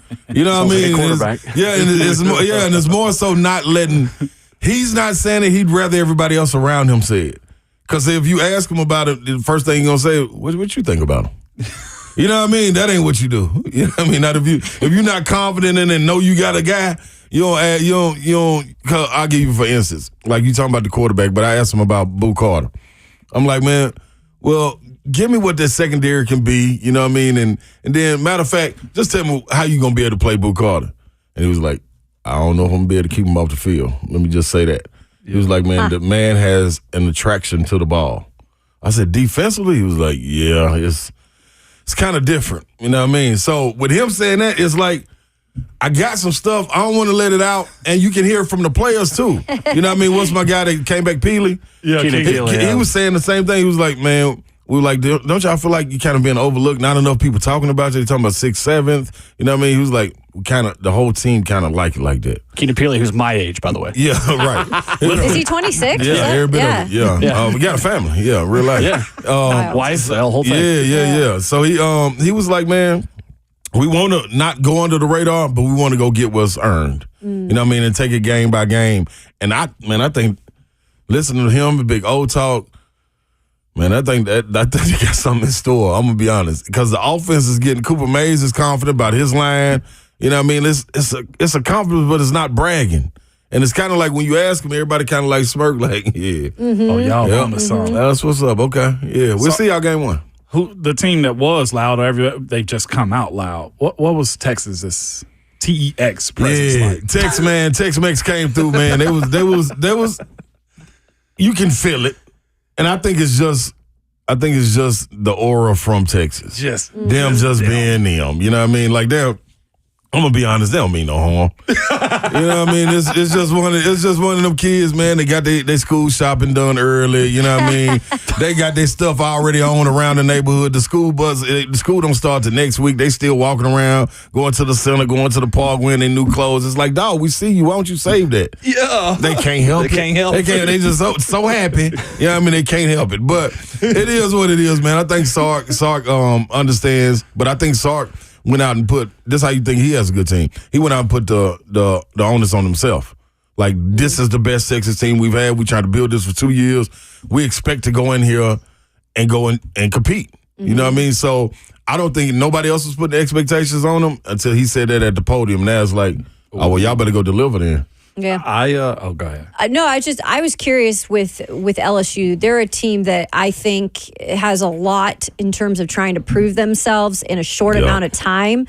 The further you get away from that championship trophy that they won, and I know it wasn't under Brian Kelly, but that's why they brought him in, because they want to do it again soon.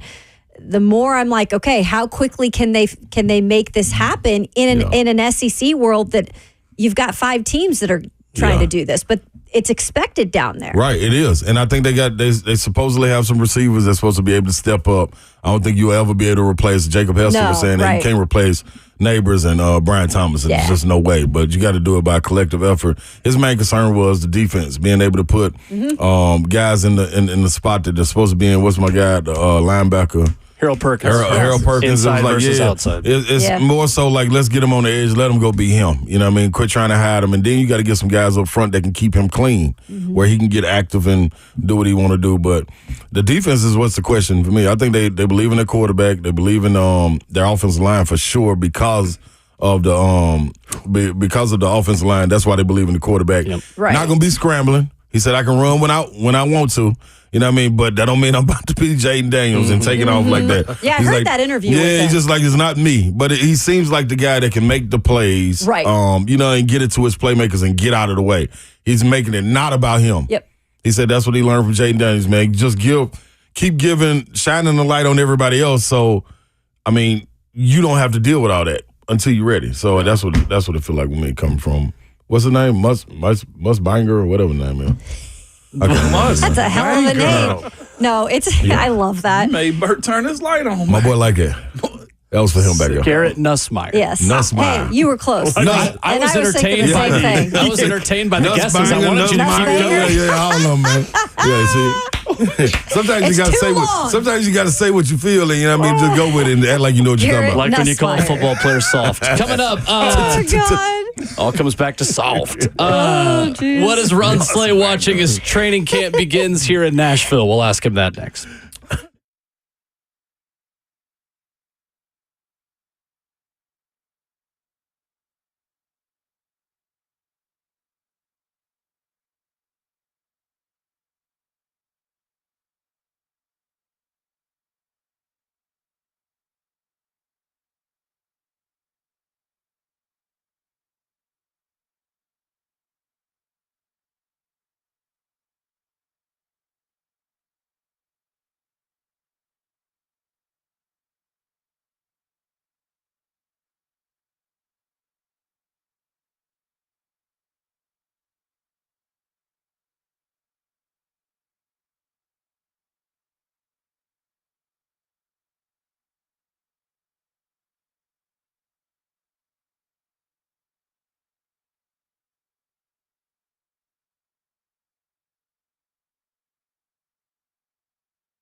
Wrapping up the show on Ramon, Kayla, and Will, RKW, Ron Slay in studio. The next time we talk to you all, we will be live at Tennessee Titans training camp, ladies and gentlemen.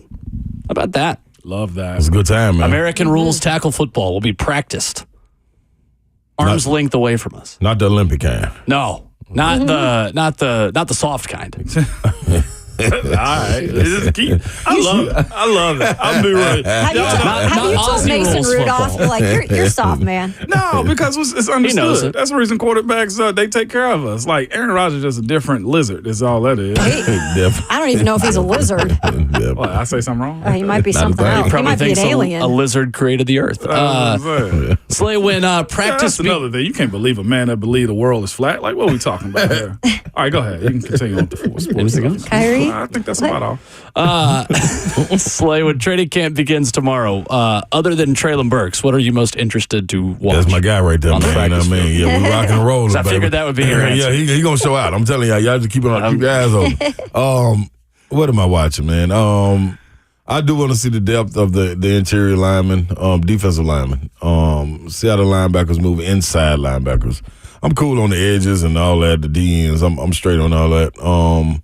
I want to see the connection with, and I know it's going to be limited, but how Will is delivering the ball. I remember, 2 years ago when we thought Tannehill was coming in and ready to get back after that debacle, you know what I mean, after having this therapy and whatever. I thought he was in more command, you know what I mean, as far as speaking out there, getting people to the next play, getting to the next huddle. That's all we were hearing coming out of training camp. We're going to be going faster. And you had the opportunity to see that out there on the practice field, and it was glaring because they were trying to get up tempo. I want to see what Will Levis' command for the team is. Like, hearing him talk coming in, he has a different confidence. This is, according to him, this is what he's been waiting on, to be that guy. So I don't think he's going to shy away from it.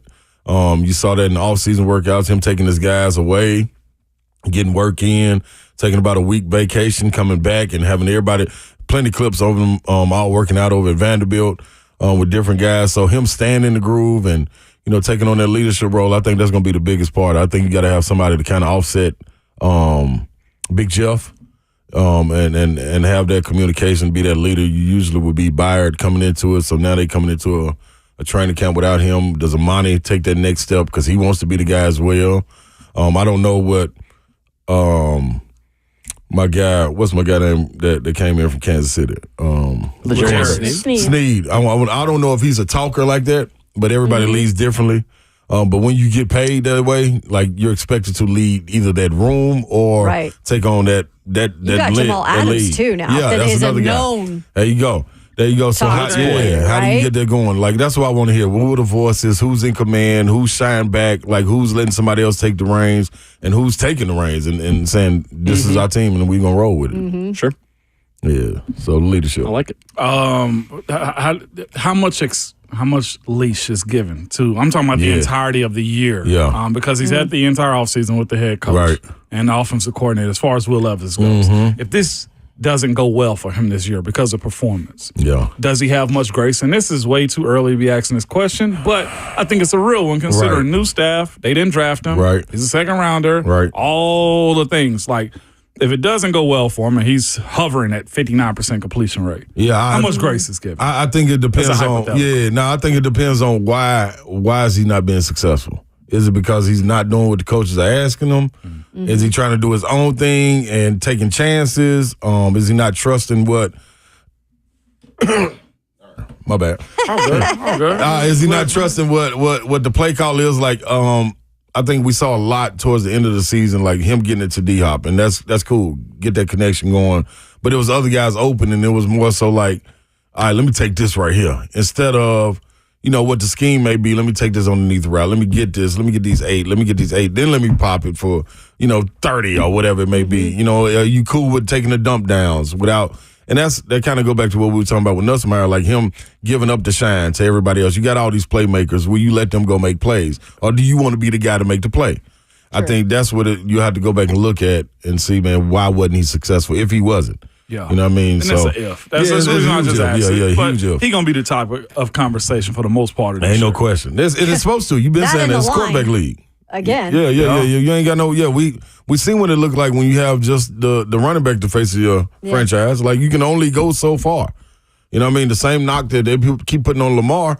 It's almost the same thing outside of what Ryan Tannehill did. You can put on Henry. You got to be able to deliver. You know what I'm saying? You got to be. If you're gonna be the face of the franchise, you have to be able to deliver. Not in the regular season. That's what gets worn. That's all good to get us there, and then everybody clapping. Let's get ready for it. Then we get to the playoffs, and then the same delivery is not there for whatever reason it may be. You know what I mean? Them packing the box because the quarterback can't get it. At the end of the day, nobody sees that. Exactly. It's on you. You know what I'm saying? Once you're the leader of the team, you got to take the gift and the curse and let's roll with it. Looking forward to it. Good stuff from Media Days. We enjoyed listening. Yeah, man, it was a ball, man. I'm going to be real. Good times. I don't know when you slept, but you know what? Didn't. It sounded good. Man, you're doing that way. I had about 6 hours eating each night. What were you living off of drink-wise? What was I on? Dr. Pepper. I think I was a The little official bit drink of the SEC. No, I went Tito. I went Uncle Tito. Okay. Yeah, we was in Texas. Well, yeah. true. They, Gotta do Tito's. Tito's. I love Tito's. Don't mess with Texas. Hey, man, let me tell you, man. One time, let me tell you what my bill was the first night. Oh, no. My bill came up to like $126. $96 of it was Tito's. Yeah, that's a dub. There he is, Ron Slay, surprised. Tuesdays That's at how you get out of 9:20. that. We will talk to you tomorrow morning from training camp. $18 Football a food. is back. And former offensive lineman in the NFL, Ramon Foster, sends us home. You must remember, though, at all times, your Twitter fingers and your mic is always hot.